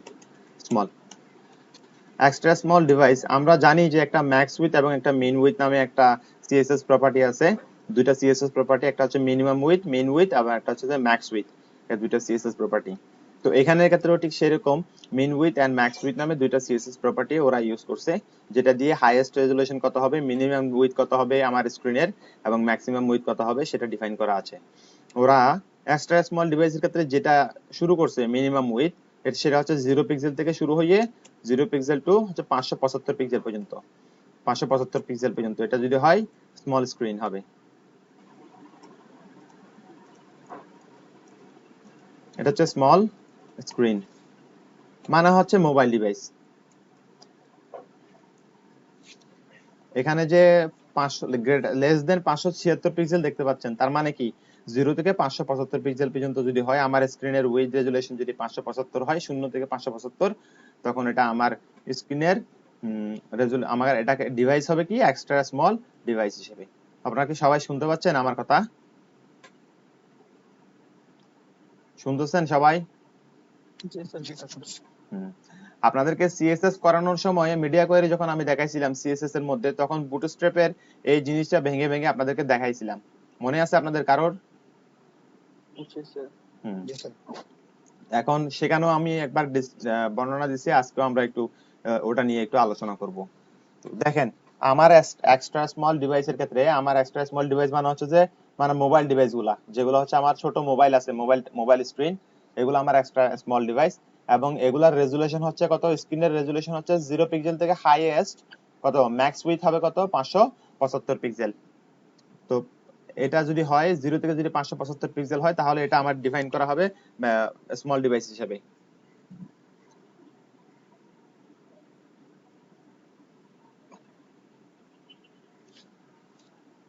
এরপর আসবো স্মল ডিভাইস। স্মল ডিভাইসের কিরকম হবে স্মল, যেটা ওরা ডিফাইন করছে সেটা হচ্ছে এটা হলো যে কত, এটা হচ্ছে less greater than or equal to কত,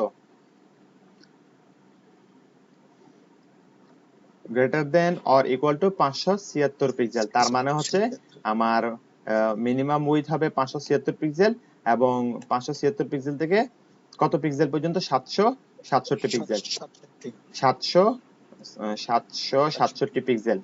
এটা আমার কি screen, small screen, small screen. আমি উপরটাতে ভুল করছি একটা, সেটা হচ্ছে এটা হবে এক্সট্রা স্মল স্ক্রিন। আমার স্ক্রিনের উইথ যদি 576 পিক্সেল থেকে মিনিমাম উইথ 576 পিক্সেল হবে, এবং সর্বোচ্চ ম্যাক্স উইথ হবে 767 পিক্সেল পর্যন্ত।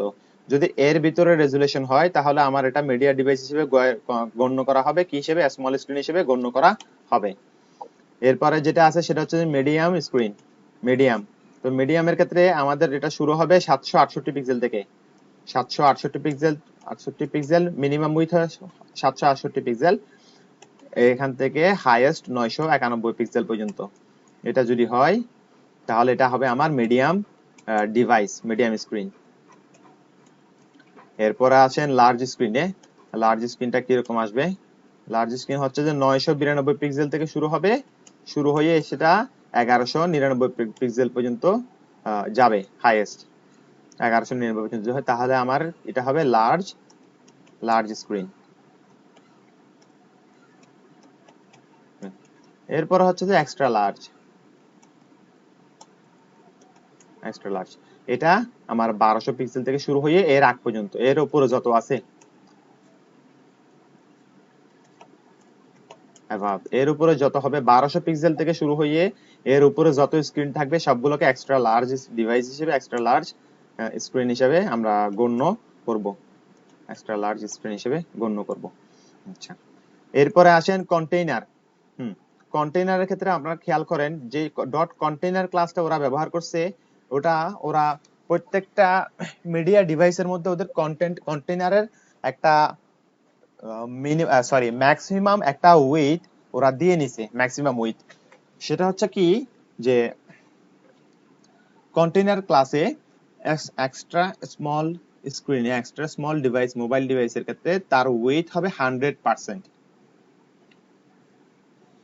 কন্টেইনার ক্লাস এক্সট্রা স্মল ডিভাইসের জন্য উইথ 100% নিয়ে নিচ্ছে, লেফট টু রাইট পর্যন্ত 100% নিয়ে নিবে। কিন্তু সেটা স্মল স্ক্রিনে যখন আসে তখন সে কি করে, তার স্ক্রিনের উইথ নেয় 540 পিক্সেল পর্যন্ত স্ক্রিনের উইথ হবে, ম্যাক্স উইথ, ঠিক আছে, মানে কন্টেইনারের উইথ 540 পিক্সেল। এরপরে মিডিয়াম স্ক্রিনে আসেন, মিডিয়াম স্ক্রিনে তার স্ক্রিনের ম্যাক্স উইথ হবে 720 পিক্সেল, এবং লার্জ স্ক্রিনের ক্ষেত্রে 960 পিক্সেল, এবং এক্সট্রা লার্জ স্ক্রিনের ক্ষেত্রে 1140 পিক্সেল পর্যন্ত আমার কন্টেইনারটা নেয়, জায়গা দখল করে, ম্যাক্সিমাম উইথ হয়, কন্টেইনারের ম্যাক্সিমাম উইথ 1140 এক্সট্রা লার্জের ক্ষেত্রে। আবার কন্টেইনার এসএম, এরপরে এমডি, এলজি, এক্সএল এবং কন্টেইনার ফ্লুইড। এখানে খেয়াল করেন container SM, MD, LG, XL এই তিনটা বাদ দেন, আপাতত বাদ দিয়ে কন্টেইনার ফ্লুইডের অপশন দেখেন, কন্টেইনার এবং কন্টেইনার ফ্লুইড এই দুইটার অপশন দেখেন। কন্টেইনার ফ্লুইডের কন্টেইনারের মধ্যে আমরা দেখতে পাচ্ছি যে উপরের লাইনে স্মল স্ক্রিন, তারপরে এক্সট্রা স্মল, তারপরে medium screen, large screen, extra large screen, এই ক্ষেত্রে যেরকম আছে, কিন্তু কন্টেইনার ফ্লুইডের ক্ষেত্রে সেরকম নাই। কন্টেইনার ফ্লুইড কি করছে, প্রত্যেকটা মিডিয়া স্ক্রিনে তার উইথ 100% সে নিয়ে নিছে, কোনোটা সে বাদ রাখে নাই। তো এখন আমরা কন্টেইনার এবং কন্টেইনার ফ্লুইড এই দুইটার পার্থক্য আমরা আমাদের চোখে, নিজের চোখে আমরা স্ক্রিনে একটু দেখে আসি। বুটস্ট্র্যাপের মধ্যে আমরা যখন কন্টেইনার নিব, ক্লাস নিব, তাহলে আমরা একটা কাজ করব, সেটা হচ্ছে একটা ডিভ নিয়ে নিব। প্রথমে ডিভ নিয়ে আমরা ক্লাস লিখবো, ক্লাস অ্যাট্রিবিউটের মধ্যে আমরা দেব কন্টেইনার, যে কিওয়ার্ডটা আছে ওই কিওয়ার্ডটা আমরা দিব। দেওয়ার পরে এর মধ্যে আমি একটা h2 ট্যাগ নিচ্ছি, দিস ইজ এ কন্টেইনার।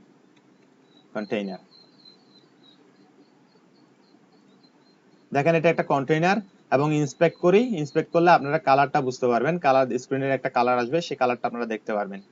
দেখেন কন্টেইনার উইথ, দেখছেন, খেয়াল করেন টপ কর্নারে উপর দিকে দেখেন আমাকে একটা ইনফরমেশন দেখাচ্ছে ডিপ কন্টেইনারের ওখানে বলতেছে 1140x38, তার মানে হচ্ছে আমার স্ক্রিনের উইথ হচ্ছে কত, কন্টেইনারের উইথ হচ্ছে 1140 পিক্সেল এবং উইথ হচ্ছে হাইট হচ্ছে 38 পিক্সেল বর্তমানে। দেখছেন সবাই কি দেখতে পাচ্ছেন, আমার স্ক্রিন কি দেখতেছেন সবাই? আচ্ছা, কিন্তু এখানে খেয়াল করে দেখেন বামে এবং ডানে, লেফট এবং রাইট সাইডে কিছু স্পেস কিন্তু খালি রাখছে, তাই না? দুই পাশে ইকুয়াল উইথের কিছু জায়গা ছেড়ে দিয়ে ওরা মাঝখান থেকে 1140 পিক্সেল নিচে। তো মাঝখান থেকে 1140 পিক্সেল নিচে এখানে কন্টেইনার ক্লাসের মধ্যে আমরা নিচে যদি আসি একটু খেয়াল করি, এখানে দেখতে পাবেন যে স্টাইলের মধ্যে কি কি স্টাইল ওরা ব্যবহার করছে। দেখেন ওরা উইথ ব্যবহার করছে 100%, প্যাডিং রাইটে দিছে 15 পিক্সেল, প্যাডিং লেফটে দিছে 15 pixel, margin left and right auto দেওয়া আছে। আমার এলিমেন্টের মধ্যে মার্জিন লেফট এন্ড রাইট কোনো কি করে না, এফেক্ট ফেলে না, কারণ এলিমেন্টের মধ্যে মার্জিন দিলে তা তেমন একটা চোখে পড়ে না মার্জিনটা। ওই সেটা আমরা যখন ওই কিসের মধ্যে আমরা যখন কোনো একটা ডিপ নিয়ে সেটাকে ব্যাকগ্রাউন্ডে যখন কালার দিতে গেছি তখন এরকম প্রবলেমে পড়ছিলাম। এখানে দেখেন মার্জিন কিন্তু অটোমেটিক্যালি 113 পিক্সেল করে নিয়ে নিছে, অটো করে দিছে, তার মানে কি সে অটোমেটিক্যালি নিয়ে নিছে। এবং খেয়াল করে দেখেন আমাকে বলা হয়েছিল যে আমার স্ক্রিনের রেজুলেশন কন্টেইনারের ম্যাক্সিমাম উইথ হবে 1140 পিক্সেল। আসলে কি 1140 পিক্সেল আছে? খেয়াল করেন তো, আছে? কেউ কথা বলে না।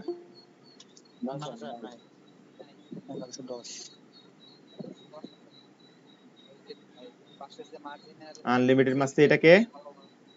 আনলিমিটেড মাস্তি এটা কে? কই জয়েন দিছে, কাটা গেছে? আচ্ছা, আনলিমিটেড মাস্তি এটা কে একটু খেয়াল করেন আপনারা। আচ্ছা, আমরা আমাদের টপিকসে জায়গা যেটা ছিল এটা 1110 পিক্সেল, ঠিক আছে? এখন খেয়াল করেন 1110 পিক্সেল, লেফটের প্যাডিং আছে, রাইটের প্যাডিং আছে, 15 15 30 পিক্সেল আছে। 1110 প্লাস 30, কন্টেইনারের উইথ এখন কত হইছে, এলিমেন্টের উইথ কত? 1140 পিক্সেল। বরাবর পাইছেন 1140 পিক্সেল? হ্যাঁ 1140 আছে। কে এটা? এই যে আনলিমিটেড মাস্তি এটা কে বলেন তো, আপনার নাম কি? আপনি কে বলেন তো আপনার নাম?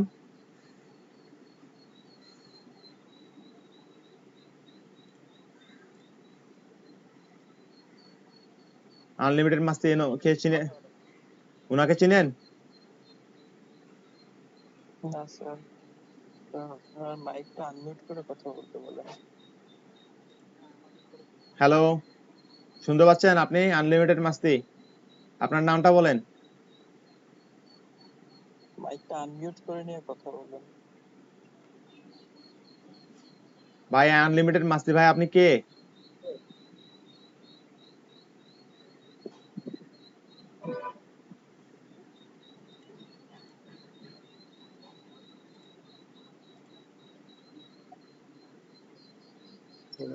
কথা বলে না, বাইর করে দিছে।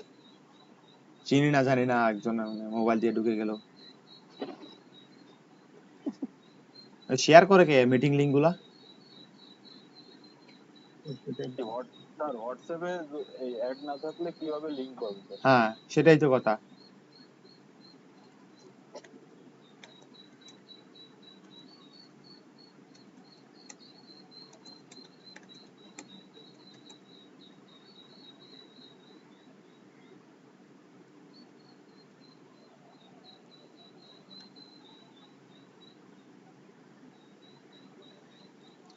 আচ্ছা এবার স্ক্রিনটা শেয়ার করতেছি, আমরা টপিকসে যাই, আমাদের টপিকসে আমরা চলে যাই।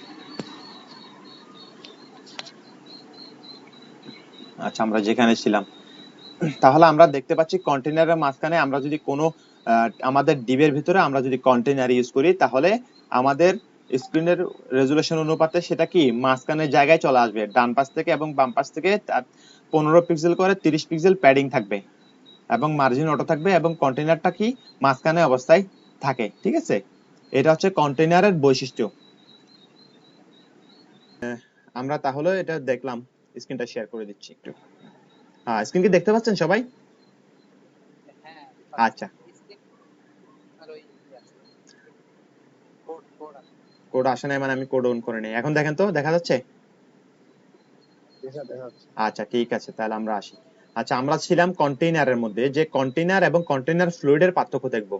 কন্টেইনার এবং কন্টেইনার ফ্লুইডের মধ্যে পার্থক্য যেটা, সেটা হচ্ছে কন্টেইনার তার স্ক্রিনের মাঝামাঝি উইতে থাকবে, লেফটে এবং রাইটে প্যাডিং নিবে 15 পিক্সেল 15 পিক্সেল করে। বাট কন্টেইনার ফ্লুইড যদি আমি ইউজ করি, দেখেন আমি এটাকে কন্টেইনার না লিখে আমি এটাকে কন্টেইনার শুধুমাত্র ফ্লুইড লিখতেছি, FLUID, শুধুমাত্র কন্টেইনার ফ্লুইড লিখতেছি। আমি যেই না কন্টেইনার ফ্লুইড লিখলাম, তখনই দেখেন, খেয়াল করেন আমার স্ক্রিনটা একটু চেঞ্জ হয়ে গেছে, এখন আর আগের মতো নাই, খেয়াল করছেন?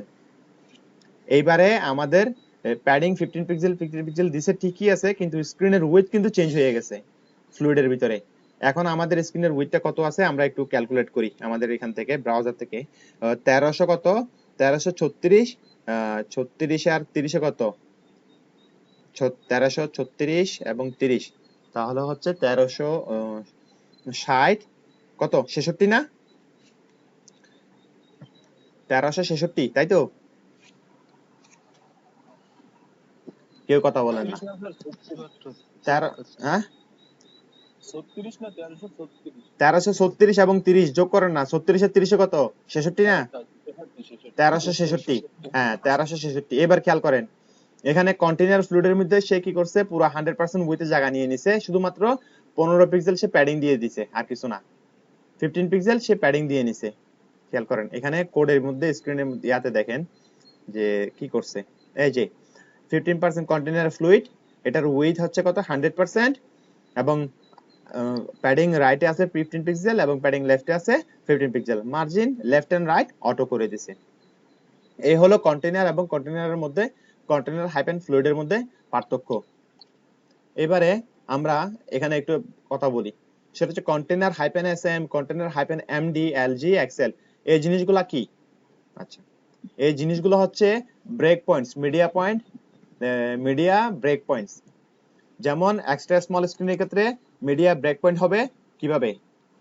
মিডিয়া ব্রেক পয়েন্ট ওরা বলছে কি কন্টেইনার এমডি, মানে হলো আপনি কন্টেইনার নিছেন, এটা যদি স্মল স্ক্রিনের জন্য হয় তাহলে কন্টেইনার এসএম, যদি আপনার মিডিয়াম ডিভাইস হয় তাহলে container MD hyphen MD, container যদি লার্জ স্ক্রিনের ক্ষেত্রে হয় তো কন্টেইনার এলজি, অথবা যদি এক্সট্রা লার্জ স্ক্রিন হয় তাহলে এক্সেল। আমি এখানে কয়েকটা কনভেনশন লিখতেছি, কিওয়ার্ড কনভেনশন আমি লিখতেছি, সরি কিওয়ার্ড কনভেনশন। হ্যাঁ বলেন। স্যার এসএম এর মধ্যে এক্সট্রা স্মল আর স্মল দুটোই আসবে? কিসের মধ্যে? ওই যে স্যার কন্টেইনার এসএম যেটা। কন্টেইনার এসএম এর মধ্যে? জি স্যার। কন্টেইনার এসএম এর মধ্যে আসবে এক্সট্রা স্মল আসবে। এক্সট্রা স্মল এর ক্ষেত্রে স্ক্রিন রেজোলিউশন 100% উইথে নিয়ে নেবে, আর স্মল এর ক্ষেত্রে 540 পিক্সেল নেবে। আমরা কন্টেইনার এসএম, কন্টেইনার এমডি আমরা এইভাবে ব্যবহার করব না, আমরা একটু অন্যভাবে ব্যবহার করব। গ্রিড লেআউটে যাই, গ্রিডে দেখেন হাউ ইট ওয়ার্কস, ঠিক আছে? গ্রিডটা কিরকম দেখেন। তার আগে গ্রিড দেখার আগে কয়েকটা কনভেনশন কিওয়ার্ড আপনারা একটু জেনে নেন। সেটা হচ্ছে যে, আচ্ছা এক মিনিট, সরি ফর ইন্টারাপ্ট, একটা ফোন আসছিল সেটা রিসিভ করলাম। আচ্ছা, বুটস্ট্র্যাপ সম্পর্কে, বুটস্ট্র্যাপে যখন আমরা কাজ করব তখন আমাদের কয়েকটা কিওয়ার্ড আমাদের মুখে মুখে চলে আসবে। তার মধ্যে একটা হচ্ছে যে কলাম, সিও কিওয়ার্ড, কয়েকটা কিওয়ার্ড আপনাদের মনে রাখতে হবে। সেটা হচ্ছে যে কলাম, COLMN, কলাম, রো, ঠিক আছে? এগুলা কলাম, রো, তারপরে ধরেন যে অ্যাক্সেস, এরকম কিওয়ার্ড আসবে। অ্যাক্সেস, তারপরে SM, তারপরে হচ্ছে MD, তারপরে হচ্ছে LG, সরি, তারপর হচ্ছে এক্সেল, ঠিক আছে? আচ্ছা, এগুলার বিশেষত্ব কি? বিশেষত্ব হচ্ছে আপনি যখন এক্সট্রা স্মল ডিভাইস ব্যবহার করবেন তখন এক্সট্রা স্মল ডিভাইসের জন্য আপনার কিওয়ার্ড ব্যবহার হবে এরকম। মানে এক্সট্রা স্মল ডিভাইসের জন্য আপনি যখন কলাম ইউজ করবেন তখন আপনার এভাবে দিতে হবে, কল মানে column, column for access, sorry access, তারপরে হচ্ছে যে নাম্বার, এখানে একটা নাম্বার দিতে হয়। তো বুটস্ট্র্যাপের কলামটা এখন আমরা দেখব কিভাবে করতে হয়। এখানে আমি আসতেছি।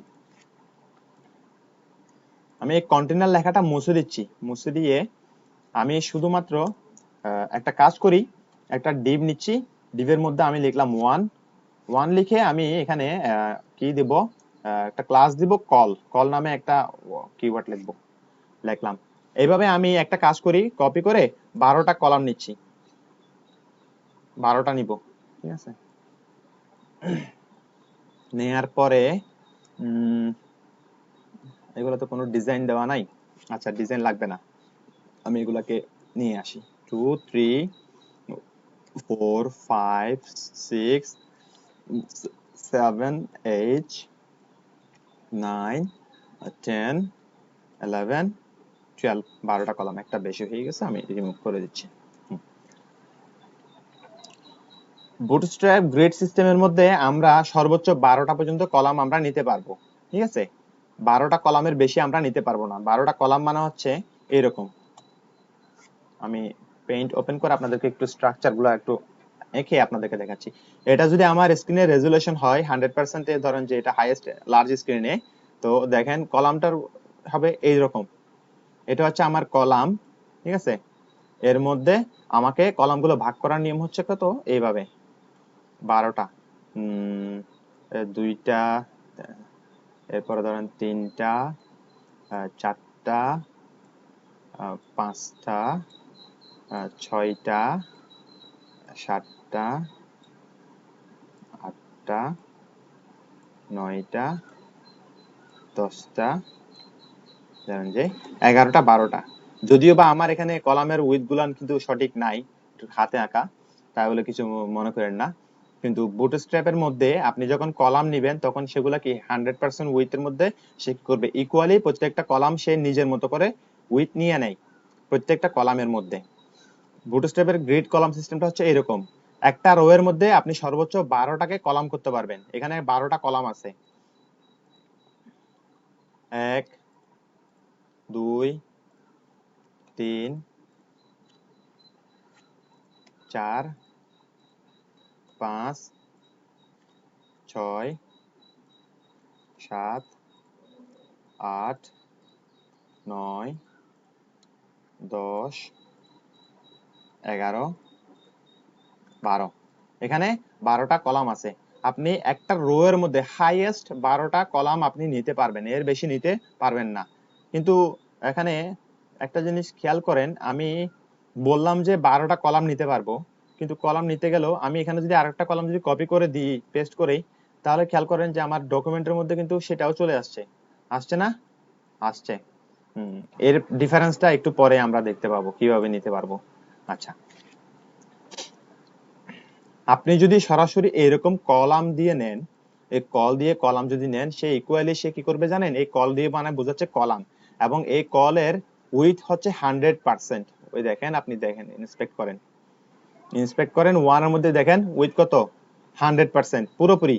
সে কলাম মানে সে পুরোপুরি ডিসপ্লে ব্লক আকারে, সে প্রত্যেকটা কলামকে ডিসপ্লে ব্লক আকারে নিয়ে নিছে। কিন্তু আমরা তো জানি যে এটা পাশাপাশি আসবে, তাই না। আমি তো এখানে এঁকে দেখাইছি, আমার একটা রো এর মধ্যে আমার কলামগুলো তো পাশাপাশি আসার কথা, পাশাপাশি আসা নাই। এই পাশাপাশি আনতে গেলে আমাকে দুইটা ক্লাস ব্যবহার করতে হবে। প্রথমত যেটা করতে হবে সেটা হচ্ছে আমি একটা ডিভ নিয়ে তার ভিতরে একটা ক্লাস দিতে হবে যার নাম হবে কন্টেইনার ক্লাস। এর ভিতরে আমাকে আরো একটা ক্লাস নিতে হবে, সেটা হচ্ছে রো, মানে একটা কন্টেইনার নেব, কন্টেইনারের মধ্যে একটা রো নিব। আমরা দেখেন যে লাইব্রেরিতে গেছি, আমরা লাইব্রেরির মধ্যে দেখি না যে একটা থাক থাকে, একটা থাকের মধ্যে একটা যদি বুক শেলফ হয়, ঠিক আছে, একটা বুক শেলফের ভিতরে অনেকগুলা থাক থাকে, তাই না, ঠিক আছে। আপনারা কি আমার সঙ্গে আছেন?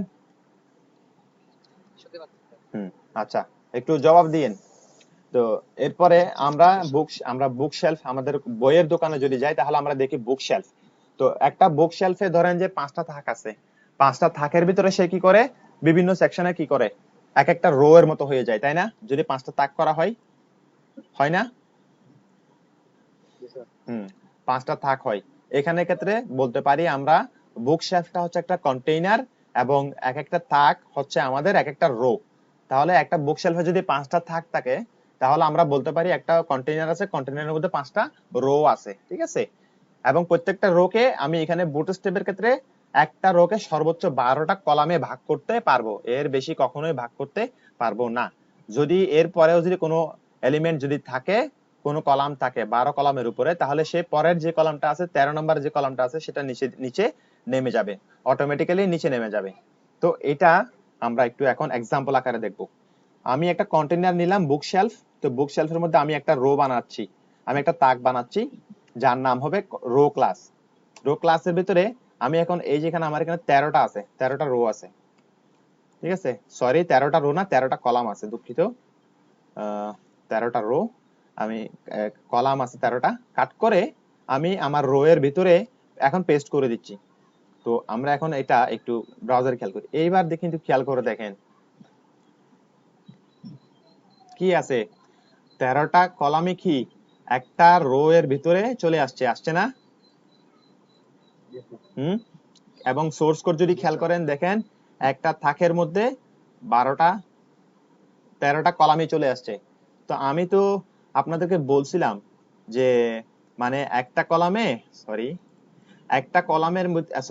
রো এর ভিতরে হাইয়েস্ট 12টা পর্যন্ত আমি রো কলাম নিতে পারবো, এর বেশি তো নেওয়া সম্ভব না, এরকম বলছিলাম না?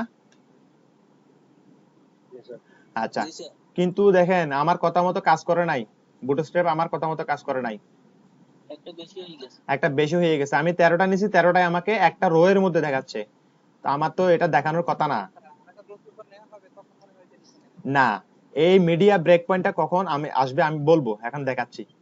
এখন খেয়াল করে দেখেন, আমরা জানি যে এখানে যে গ্রিড সিস্টেমটা আছে, এই যে লেআউটটা, এই লেআউটে 5টা ডিভাইস আছে না, 5টা স্ক্রিনের ডিভাইস, ঠিক আছে।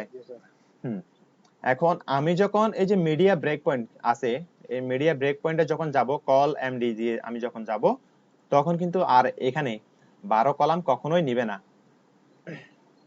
12টা কলাম সে কখনো নিবে না। আপাতত এতটুকু দেখেন, জেনে রাখেন, একটা রো এর মধ্যে হাইয়েস্ট সর্বোচ্চ 12টা কলাম আমি নিতে পারবো, তার বেশি নিতে পারবো না, এবং সেটা হবে না যে এটার প্রমাণ আমি এখন দেখাচ্ছি আপনাদেরকে। মনে করেন আমি এখন কোন স্ক্রিনে আছি, এক্সট্রা লার্জ স্ক্রিনে আছি, আমার কম্পিউটারের স্ক্রিন হচ্ছে এক্সট্রা লার্জ। তো আমি এখন ইন্সপেক্ট করে আমার স্ক্রিনকে আমি একটা কাজ করি, আমার মিডিয়াম ডিভাইসের স্ক্রিনের রেজোলিউশন কত, 768 থেকে শুরু হবে মিডিয়াম স্ক্রিন, ঠিক আছে, 768 তে গেলাম, এই যে মিডিয়াম স্ক্রিনের রেজোলিউশন হচ্ছে 768 থেকে 991 পর্যন্ত, 768 থেকে 991 পর্যন্ত আমার মিডিয়াম স্ক্রিনের ডিভাইসের উইথ। আচ্ছা, এখন 768 থেকে এইভাবে আপনি যদি হাইয়েস্ট 991 পর্যন্ত যান, স্ক্রিন ঠিক থাকবে এরকম। এখন আমরা মিডিয়াম ডিভাইসে আমাদের মিডিয়া কোয়ারিটা আমরা একটু ব্যবহার করে দেখব। সেটা করব কিভাবে, আমি এইখানে যে কলামটা নিছি, ঠিক আছে, এই কলামের পরে আমি একটা হাইপেন দিচ্ছি, হাইপেন দিয়ে আমি বললাম তুমি, যেহেতু আমি মিডিয়াম ডিভাইসে কাজ করব 768 পিক্সেলের ভিতরে, 768 থেকে 991 পিক্সেলের ভিতরে, তখন আমি ব্যবহার করব যে মিডিয়া প্রিফিক্স ব্রেক পয়েন্ট, যেটা ব্যবহার করব সেটা হচ্ছে কল হাইপেন এমডি দিয়ে এবার বললাম যে তুমি মিডিয়াম স্ক্রিনে 12টা কলাম, মানে পুরো 12টা কলামের উইথ নিয়ে নাও। এবার খেয়াল করে দেখেন 12টা কলাম এসে নিয়ে নিছে মিডিয়াম স্ক্রিনে, কোথায় আছে, স্ক্রিন রেজুলেশন 991, এটা 768 করে দেন, তাও কিন্তু কি খেয়াল করছেন, এক নাম্বার যেটা আছে কলাম সেটা পুরোপুরি 12টা, মানে পুরো 100% জায়গা নিয়ে নিছে, উইথ পুরা নিয়ে নিছে না?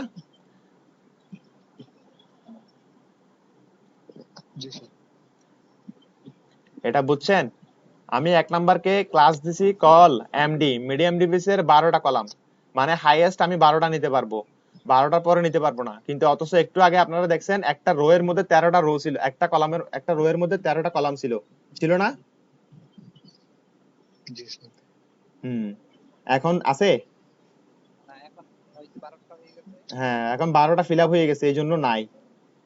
আচ্ছা, আর একটু ইন্টারেস্টিং ভাবে দেখাই, সেটা হচ্ছে যে আমি বললাম যে আমার 1 নম্বর কলাম মিডিয়াম স্ক্রিনে তুমি 4টা কলাম নিবা, ঠিক আছে, এরপরে 12, তাহলে 12 কে 4 দিয়ে ভাগ করলে কত হয়, 3 4 12, তাই না?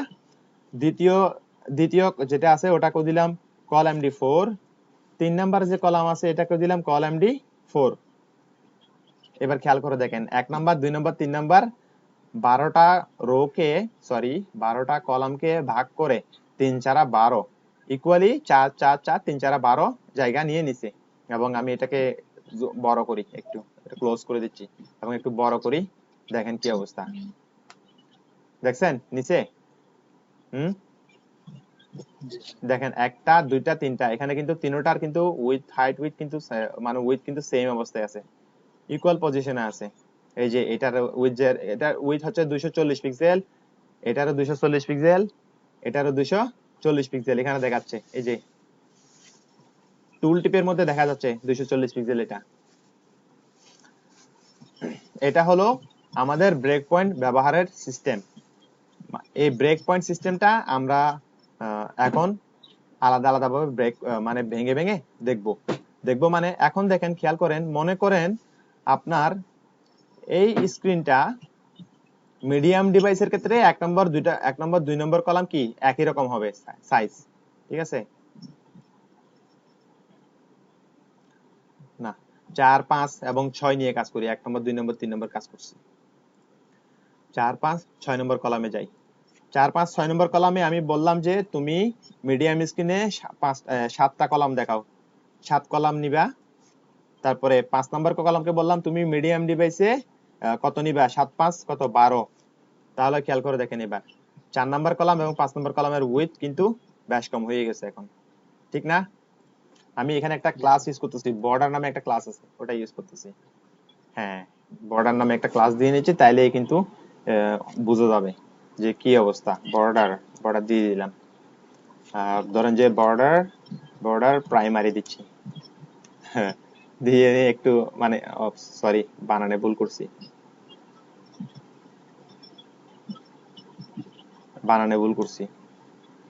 বর্ডার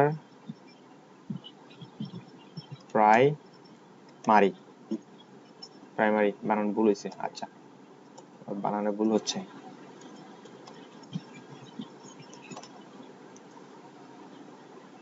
হ্যাঁ আসছে, এবারে দেখেন বর্ডার ইনফো ডেঞ্জার দিচ্ছি। তারপরে আমি এখানেও একটা বর্ডার ক্লাস নিয়েছি বুটস্ট্র্যাপের বিল্ট ইন, আমাদের চারপাশে বর্ডার দেওয়ার জন্য বর্ডার দিয়ে দিলাম এবং এটাকে বর্ডার দিলাম ইনফো নামে বর্ডার দিয়ে দিলাম। এটা বুটস্ট্র্যাপের বিল্ট ইন কালার প্রিসেট, বুঝছেন, যেটা আমি এখন ব্যবহার করতেছি। বুটস্ট্র্যাপ তাদের থিমের মধ্যে 5-6টা কালারকে ডিফাইন করে দিছে আমাদের কাজের জন্য, এগুলা হচ্ছে সেগুলা। তারপরে পরের 5 নাম্বার কলাম যেটা আছে এটাকে আমিও এখানেও বর্ডার দিয়ে নিচ্ছি, বর্ডার দিয়ে এবার বলতেছি বর্ডার ওয়ার্নিং, এরকম একটা কিছু দিচ্ছি, ওয়ার্নিং দিলাম। ওয়ার্নিং দিলে সেটা অরেঞ্জ কালারের হয়ে যাবে। এটা হচ্ছে বুটস্ট্র্যাপের গ্রিডের লেআউট, আপনারা খেয়াল করেন। তাহলে আমি 4 নাম্বার কলাম যেটা আছে সেটাকে বললাম তুমি মিডিয়াম ডিভাইসে 7টা কলাম নিবা। তারপরে 5 নাম্বারকে বললাম যে তুমি মিডিয়াম ডিভাইসে 5টা কলাম নিবা। যেহেতু আমি একটা রোতে সর্বোচ্চ 12টা কলাম নিতে পারবো একটা রোতে, সেহেতু খেয়াল করেন যে আমি প্রথমে যেহেতু কল MD7 দিয়ে একটা নিয়ে নিছি, তাহলে 12 থেকে 7 চলে গেলে আর থাকে কত 5। তাহলে বাকি যে কলামটা আছে সেই কলামটাকে আমি 5 দিয়ে দিব, তাহলে 7 5 12 একটা রো এর মধ্যে 7 5 12টা ফিল আপ হয়ে গেছে। এখানে একটা ব্রেক দিই, দেখি কাজ করে কিনা। না, কাজ করে নাই। আচ্ছা, আপনারা এই কোডটা আমি আপনাদেরকে শো করে রাখতেছি, আপনারা এটা একটু করেন, ঠিক আছে? সবাই এই কোডটা একটু লেখেন। আমি একটু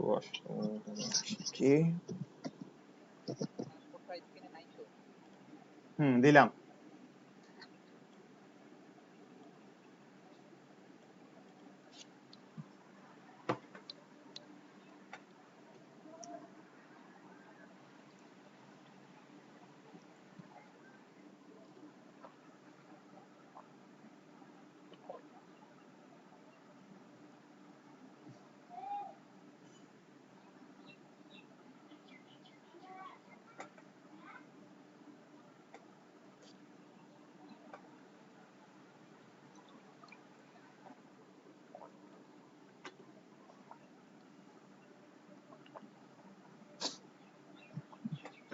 সবাই এটা একটু লেখেন, কোডটা লিখে নেন।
না বুঝলে একটু বললেন, সবাই আমাকে একটু বললেন, ঠিক আছে? সবাই একটু বলবেন না বুঝলে।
করতে পারছেন সবাই?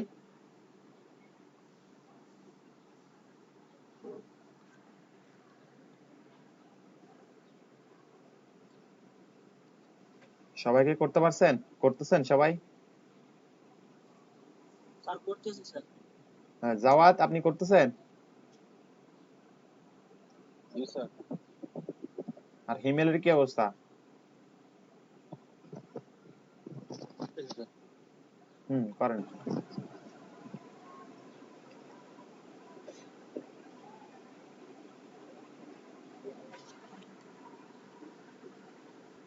ওকে, তা আমরা বলছিলাম যে মিডিয়াম ডিভাইসের ক্ষেত্রে। বর্ডার কালার এই জায়গায় কয়টা আসছিল? হ্যাঁ বর্ডার কালার হ্যাঁ এই জায়গায় কয়টা করছিল?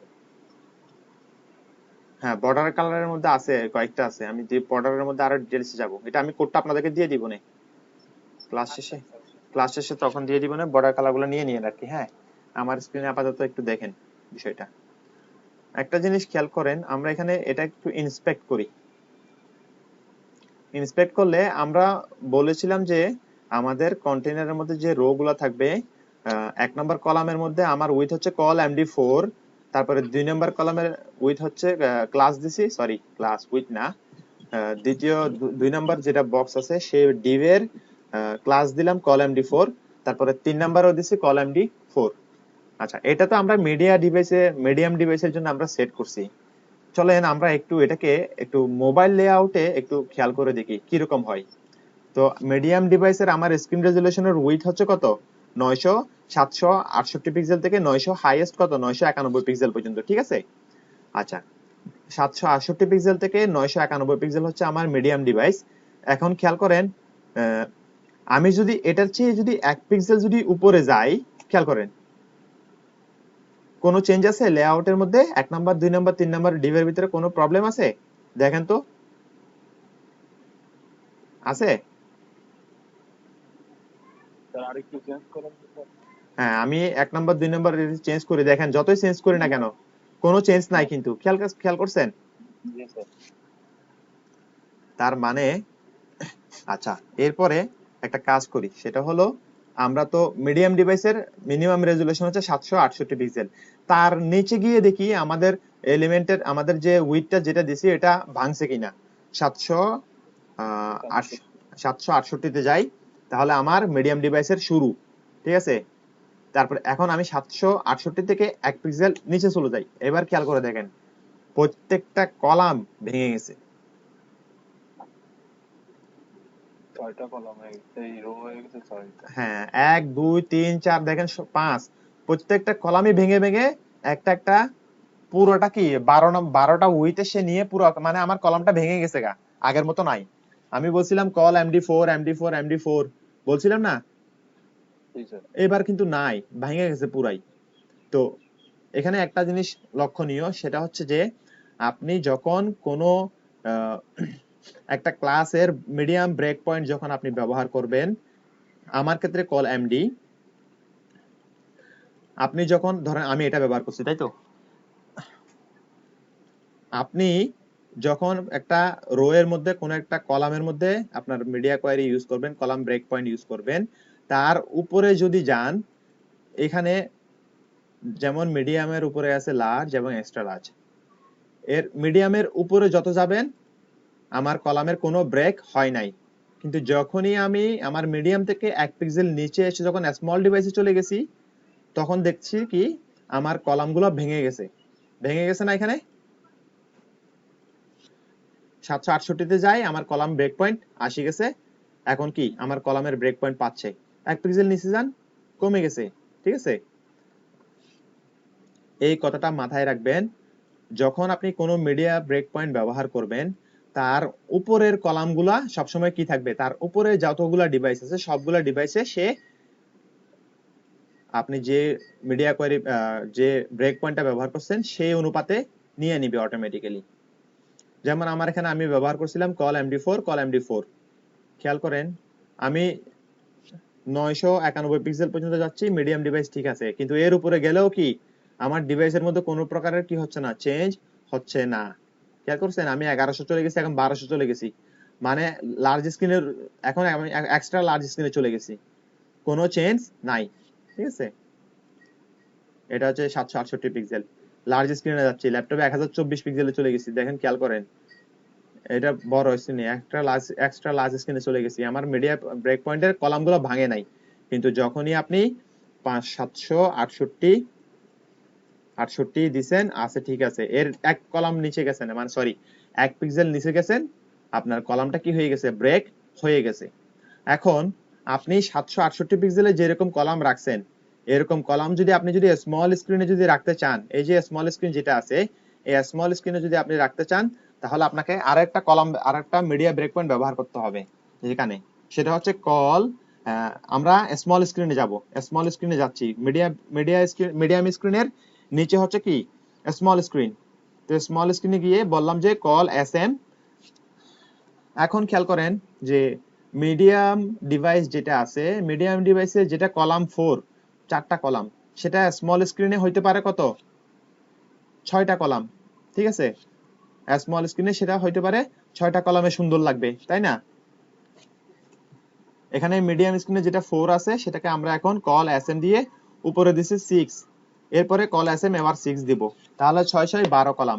এখন যদি আমি স্মল স্ক্রিনে যাই 768 থেকে 1 পিক্সেল নিচে যাই, দেখেন 1 নম্বর এবং 2 নম্বর কলামটা কি হয়ে গেছে, 6 ভাগ 6 ভাগ 12 ভাগ হয়ে গেছে। এখন কিন্তু ভাঙে নাই কলাম, খেয়াল করছেন? আমি যখন এসএম ইউজ করে নাই তখন কিন্তু আমার কলামগুলো ভেঙে গেছিল, কিন্তু এইবার খেয়াল করেন ভাঙে নাই। আমি যেহেতু কল SM6 এবং কল SM6 দুইটা ব্যবহার করছি, এই জন্য আমার কলামের ওয়েট গুলা এখন আমি যেভাবে ডিফাইন করে দিয়েছি 6 ভাগ 6 ভাগ 12 ভাগ নিয়ে নিছে বরাবর, ঠিক আছে?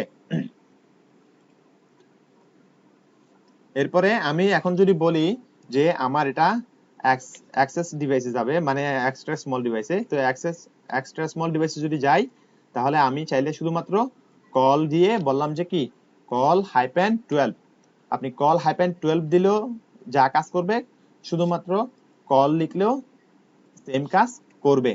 তার মানে কি এক্সট্রা স্মল স্ক্রিনে এটা 100% উইথ নিবে, এটা 100% 12টা রো নিয়ে নিবে, সরি 12টা কলাম সে নিয়ে নিবে। এক্সট্রা স্মল ডিভাইসের স্ক্রিনের রেজোলিউশন কত? 575। কোনো চেঞ্জ আছে? নাই। আমি কি দিছি? শুধুমাত্র কল দিছি। হ্যাঁ দাঁড়ান, কল 12 দিই, এটাতেও কল 12 দিচ্ছি।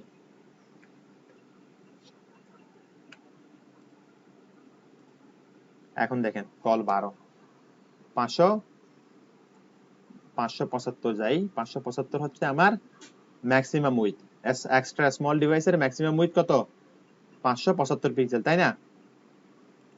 যে আমার এখানে খেয়াল করেন 0 টু কত? 575 পিক্সেল। আমি 0 থেকে 575 পিক্সেল এর যত নিচে যাবেন কি হবে না, স্ক্রিনের এখন কলাম কি ব্রেক করবে না।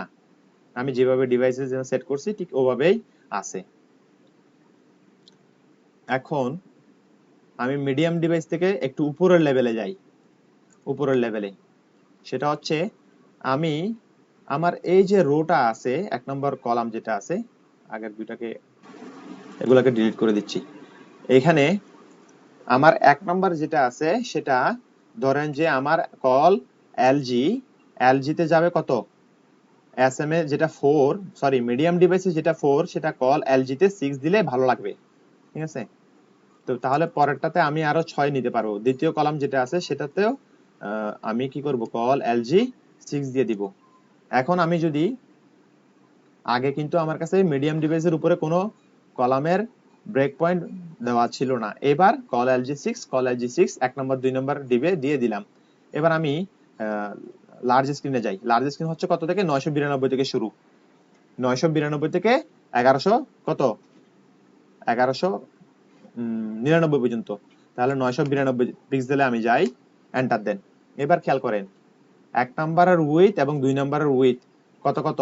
6 6 12 হয়ে গেছে, ঠিক আছে? দেখছেন 6 6, এটা এক্সট্রা লার্জ স্ক্রিন। এই যে 992 পিক্সেল থেকে সর্বোচ্চ হাইয়েস্ট 1199 পিক্সেল পর্যন্ত যাবেন, কলামের কোনো চেঞ্জ নাই। এবার 1200 পিক্সেলে যান, দেখেন কোনো ডিফারেন্স নাই, কারণ আমি জানি যে মিডিয়া ব্রেক পয়েন্ট যেখানে সেট করা আছে তার উপরের লেভেলের যে ডিভাইসগুলো আছে সেখানে গেলে কলামের কোনো ব্রেক করবে না, তার নিচে গেলে সে ব্রেক করবে, ঠিক আছে? তা আমি এখন 1 নম্বরের জন্য আমি 1 নম্বর যেটা আছে আমি বললাম যে তুমি এক্সট্রা লার্জ ডিভাইসের মধ্যে কল এক্সেল এক্সট্রা লার্জ ডিভাইসে তোমার জায়গা হবে কত? 7, এবং 2 নম্বর ডিপ যেটা আছে সেটাতে বললাম যে এক্সট্রা লার্জ স্ক্রিনে তোমার উইথ হবে, তোমার কলাম হবে কয়টা? তাহলে 12টা থেকে 7টা গেলে আর কয়টা থাকে? 5টা না? এবার 5টা দিচ্ছি, বা খেয়াল করেন এখানে 4টা দিচ্ছি, এর উপরে কত দিচ্ছি? 8টা দিচ্ছি। এখানে এক্সেল ডিভাইসে 1 নম্বর এবং 2 নম্বর ডিপ যেগুলো আছে ওগুলা 1 নম্বরের কে বলছি এক্সট্রা লার্জ স্ক্রিনে সে 8টা কলাম হবে, এবং 2 নম্বর যেটা কলাম আছে সেটা এক্সট্রা লার্জ স্ক্রিনে 4টা কলাম হবে। আমি এবার এখন এক্সট্রা লার্জ মানে 1200 স্ক্রিনে আছি, 1200 স্ক্রিন মানে আমি এখন মিডিয়া এটা ইয়া করে দিই। এখন কত আছে, কি অবস্থা আছে, ভাঙে গেছে কি, সঠিক আছে নাই তো? আচ্ছা 3 উপরে আসলো কি হবে? হ্যাঁ 3টা আসবে 3 কেন? উপর 3 উপরে চলে আসছে কেন? হ্যাঁ 3 তো আসার কথা না। 8 এবং 4 12, আমার এক্সট্রা লার্জ স্ক্রিন তো 12 হওয়ার কথা না। আচ্ছা 3 পাওয়ার কারণ হচ্ছে এখানে আমাকে এখানের ক্ষেত্রেও কি করতে হবে, ইন্সপেক্ট করে মোবাইল ডিভাইসে যাচ্ছে, দেখেন 1200 স্ক্রিনে দেখেন 1200-এর উপরে যান, কোনো কি নাই, চেঞ্জ করে নেই, দেখেন খেয়াল করেন ব্রেক করে নাই কিন্তু 3 নিচেই আছে। 1200-এর উপরে যতই যাবেন না কেন কোনো লাভ নাই, 1200-এর উপরে গেলে 1 এবং 2 মানে যেভাবে ডিফাইন করছি এক্সেল এর ভিতরে সে 8 কলাম আর 2 কলাম 4 কলাম হবে, 8 4 12 কলাম হবে, বুঝা গেছে?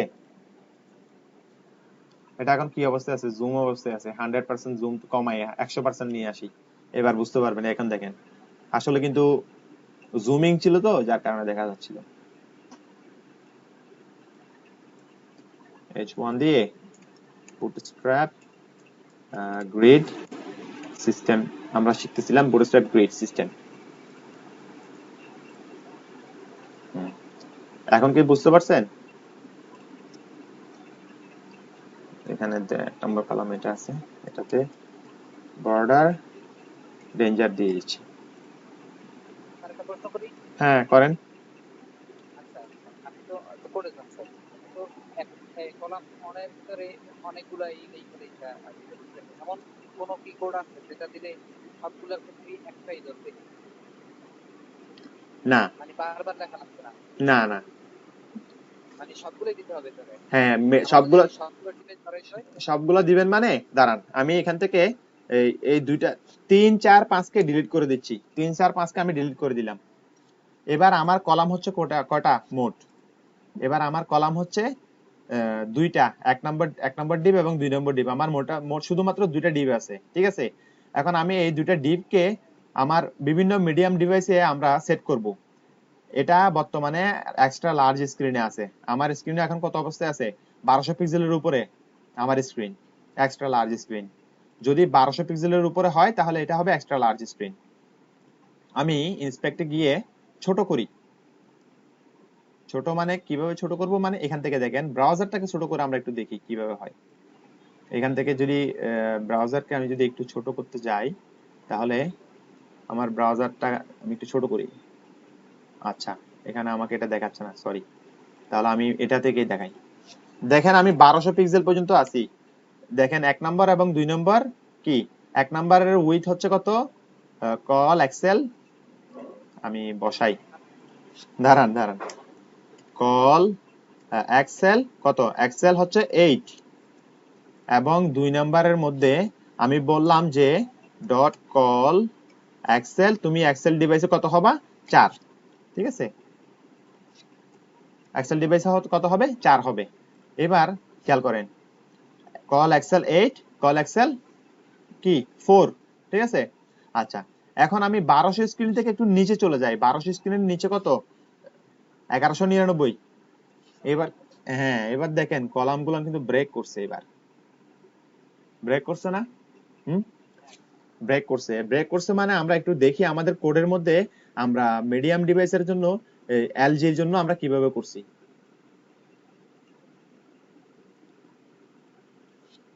একটা ডিভ নিয়ে নিই এখানে, তাইলে আর এটা আর ইয়া করবে না জিনিসটা।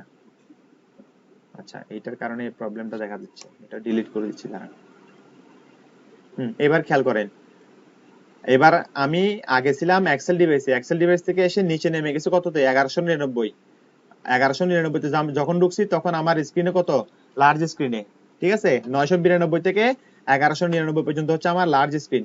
এখন আমি দেখেন খেয়াল করেন, যেটা আমার এক্সট্রা লার্জ স্ক্রিনে দেখতে 1 কলাম আর 2 কলামে সুন্দর লাগে, সেটা আমার মিডিয়াম স্ক্রিনে দেখতে সুন্দর নাও লাগতে পারে, তাই না?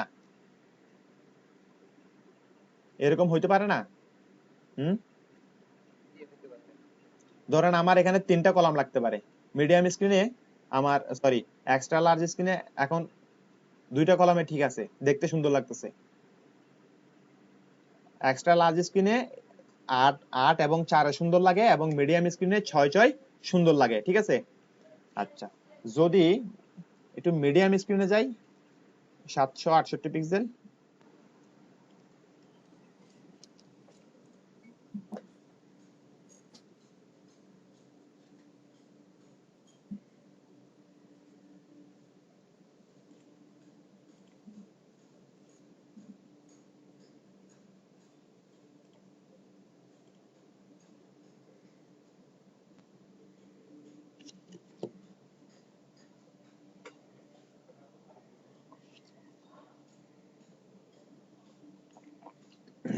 স্যার একটু সারেন স্যার। যে নেট প্রবলেম শেষ করে দিচ্ছি, হয়ে গেছে কমপ্লিট, দেখেন শেষ হয়ে গেছে যেটা স্যার আমি মিডিয়াম। যে হ্যাঁ করছিলাম স্যার, আমি যে প্রশ্নটা করছিলাম হ্যাঁ কোডের ভিতরে, হ্যাঁ আমি বলছিলাম স্যার কোডটা ওপেন করেন স্যার। হুম এই জায়গায় যে আমরা কলাম কলাম হাইফেন দিয়ে 12 হুম অথবা column hyphen SN 6 column MD hyphen C 4 হুম এইভাবে যদি, ঠিক হ্যাঁ আছে, হ্যাঁ এইভাবে এইভাবে কি সবগুলাই ইউজ করতে হবে যদি আমি একেবারে ছোট থেকে বড় পর্যন্ত যদি ব্যবহার করি ডিভাইসে, তাহলে হ্যাঁ নাকি একটা কোড দিতেই হবে এরকম কোনো ইয়া আছে কিনা এইটা। এখানে আমি প্রত্যেকটা, মনে করেন এক্সট্রা লার্জ দিয়ে দিলাম। হ্যাঁ এখানে এখানে দেখেন আমার এখানে শুধুমাত্র এখন আছে কি এক্সট্রা লার্জ স্ক্রিনে 8 ভাগ এবং 4 ভাগ, মোট টোটাল 12টা ভাগ হবে এরকম এক্সট্রা লার্জ স্ক্রিনে, ঠিক আছে। হ্যাঁ হ্যাঁ এখন আসেন একটা জিনিস, আমরা কোনো মিডিয়া ব্রেক পয়েন্ট আর দিলাম না, মনে করেন আমার এটা দিয়ে সব ডিভাইসে কাজ হয়ে যাবে, ঠিক আছে। আমি প্রথমে এক্সট্রা লার্জ স্ক্রিনে যাই, দেখেন খেয়াল করেন এটা এখন 8 কলাম আর 4 কলাম এক্সট্রা লার্জ স্ক্রিনে আছে, কিন্তু আমি যদি 1199 পিক্সেলে যাই, মানে লার্জ স্ক্রিনে চলে আসি, হবে এর- এখন তো ভেঙে গেছে। হ্যাঁ, এখন কি এটা দেখতে সুন্দর লাগতেছে? আমার তো, না এখন তো আমার লাগবে হলো কি দুইটা সমান সমান দুইটা কলাম উইতে থাকতে হবে আমার এখন মিডিয়া ব্রেক পয়েন্টে।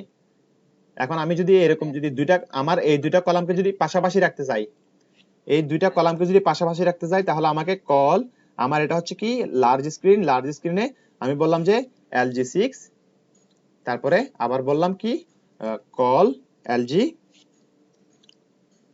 কত LG6। হয় ঠিক। হ্যাঁ, এবার দেখেন আমার কত লার্জ স্ক্রিনে, আমার স্ক্রিনটা ঠিকই আছে। এখন আমার লার্জ স্ক্রিনের হাইয়েস্ট রেজুলেশন হচ্ছে 991, সরি 992 থেকে শুরু। দেখেন এবার লার্জ স্ক্রিনে ঠিক আছে, কিন্তু তার মানে হইলো আমি যে উপরের যদি স্কেল ব্যবহার করি, এই স্কেলে উপরের দিকে সব ঠিক থাকবে, সব ঠিক থাকবে, কিন্তু নিচে গেলে যদি সব আমি কলাম নামতে ব্রেক চাই করবে। হ্যাঁ, আবার স্কেল বসাইতে হবে, নতুন করে স্কেল একটা বসাই মানে স্কেল একটা বসাই দিতে আবার হবে। মিডিয়া ব্রেক পয়েন্ট ইউজ করতে হবে নিচে গেলে। হ্যাঁ হ্যাঁ জি জি জি জি। এখন আবার দেখেন, এবারে দেখেন নিচে গেছি, আবারও দেখেন ব্রেক করছে। এখন আমি কোথায় আছি? আমি আছি হলো মিডিয়াম স্ক্রিনে, 768 থেকে 991 পিক্সেল হচ্ছে মিডিয়াম স্ক্রিন। এখন আমার মিডিয়াম স্ক্রিনে তো দেখতে এটা ভালো লাগতেছে না, লাগতেছে মোটেও না। তা আমি বলতেছি মিডিয়াম স্ক্রিনেও তুমি কি করবা, তুমি মিডিয়াম স্ক্রিনে কল এমডি 6 হয়ে যাবা, অথবা ধরেন যে এটা যদি 7 কলাম হয়, বললাম যে মিডিয়াম স্ক্রিনে তুমি হবা কল হাইপেন এমডি দিয়ে হাইপেন দিয়ে, এবার বললাম যে তুমি 5 কলাম হয়ে যাবা। হয় হ্যাঁ, এইবার দেখেন একটা 5 কলাম হয়ে গেছে, একটা 7 কলাম হয়ে গেছে, চেঞ্জ হয়েছে তাই না? এবার বুঝতে পারছি। হ্যাঁ হ্যাঁ এইটাই হচ্ছে মিডিয়া ব্রেক পয়েন্টের ব্যবহার, এই হলো বিষয়। এখন ধরেন আপনার মোবাইল স্ক্রিনে কিরকম হবে, আপনি যদি মোবাইল স্ক্রিনে চলে যান 575 পিক্সেলে, আমার তাহলে মোবাইল ভেঙে যাবে, স্ক্রিনে কলাম টু কলাম আবার ভেঙে যাবে না। ব্রেক করছে না? মোবাইল স্ক্রিনে তো আমার 100% উইথ কলাম দিয়ে আমি নিতে পারি না, কোনো সমস্যা নাই। এর নিচে আমি যতই যাই না কেন, আমার যদি মোবাইল স্ক্রিন হয় তাহলে প্রত্যেকটা কলাম আকারে যদি দেখাই তাহলে জিনিসটা দেখতে ভালো লাগে, কোনো সমস্যা নাই। যদি আপনি এসএম স্ক্রিনে যান 575 পিক্সেল থেকে গিয়ে 576 পিক্সেলে যান, এখন হয়তো কিছুটা দেখতে খারাপও লাগতে পারে, তাই না? এখন আপনি চাইলে এখানে এসএম স্ক্রিনের জন্য আপনি বলে দেন যে কল এসএম কত, একটা যদি 6 করে দেন, ধরলেন যে কি 6 করে থাকবে। আবার সরি, এরপরটা হচ্ছে কল এসএম 6, স্মল স্ক্রিনে 6 ভাগ করে সে নিয়ে নেবে, পাশাপাশি নিয়ে নেবে। দেখেন এখন পাশাপাশি হয়ে গেছে।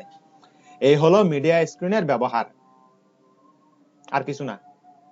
স্যার বর্ডার ডেঞ্জার দিছেন তো লাল লাল কালার আসলো না কেন? আচ্ছা, বর্ডার ডেঞ্জারটা কেন আসে না ঠিক সেটা বুঝি নাই। বর্ডার ডেঞ্জার না আসার কারণ হচ্ছে আমি এখানে বর্ডার ক্লাসটা ইউজ করে নেই আগে, এই জন্য। প্রথমে বর্ডার ক্লাসটা ইউজ করতে হবে, ঠিক আছে, তারপরে বর্ডার কালারটা দিতে হবে। বর্ডার ধরেন যেটা দিলাম প্রাইমারি, প্রাইমারি দিলাম তখন আসে না, এবার আসে কিনা দেখি তো। হ্যাঁ আসছে এবার, এই যে দেখছেন। তো একই দিলেন স্যার, হুম, বানান তো একই দিলেন, বানান একই নিয়ম।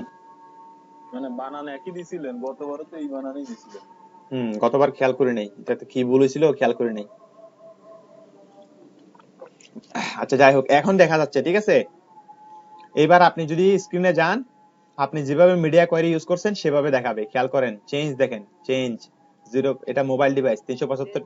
যে ডিভাইসের জন্য যে কোয়ারি করা হয়েছে ওই ডিভাইসে রাখতে। হ্যাঁ যেভাবে দিছি সেভাবে দেখাচ্ছে, খেয়াল করেন পার্থক্য আছে, অনেক পার্থক্য,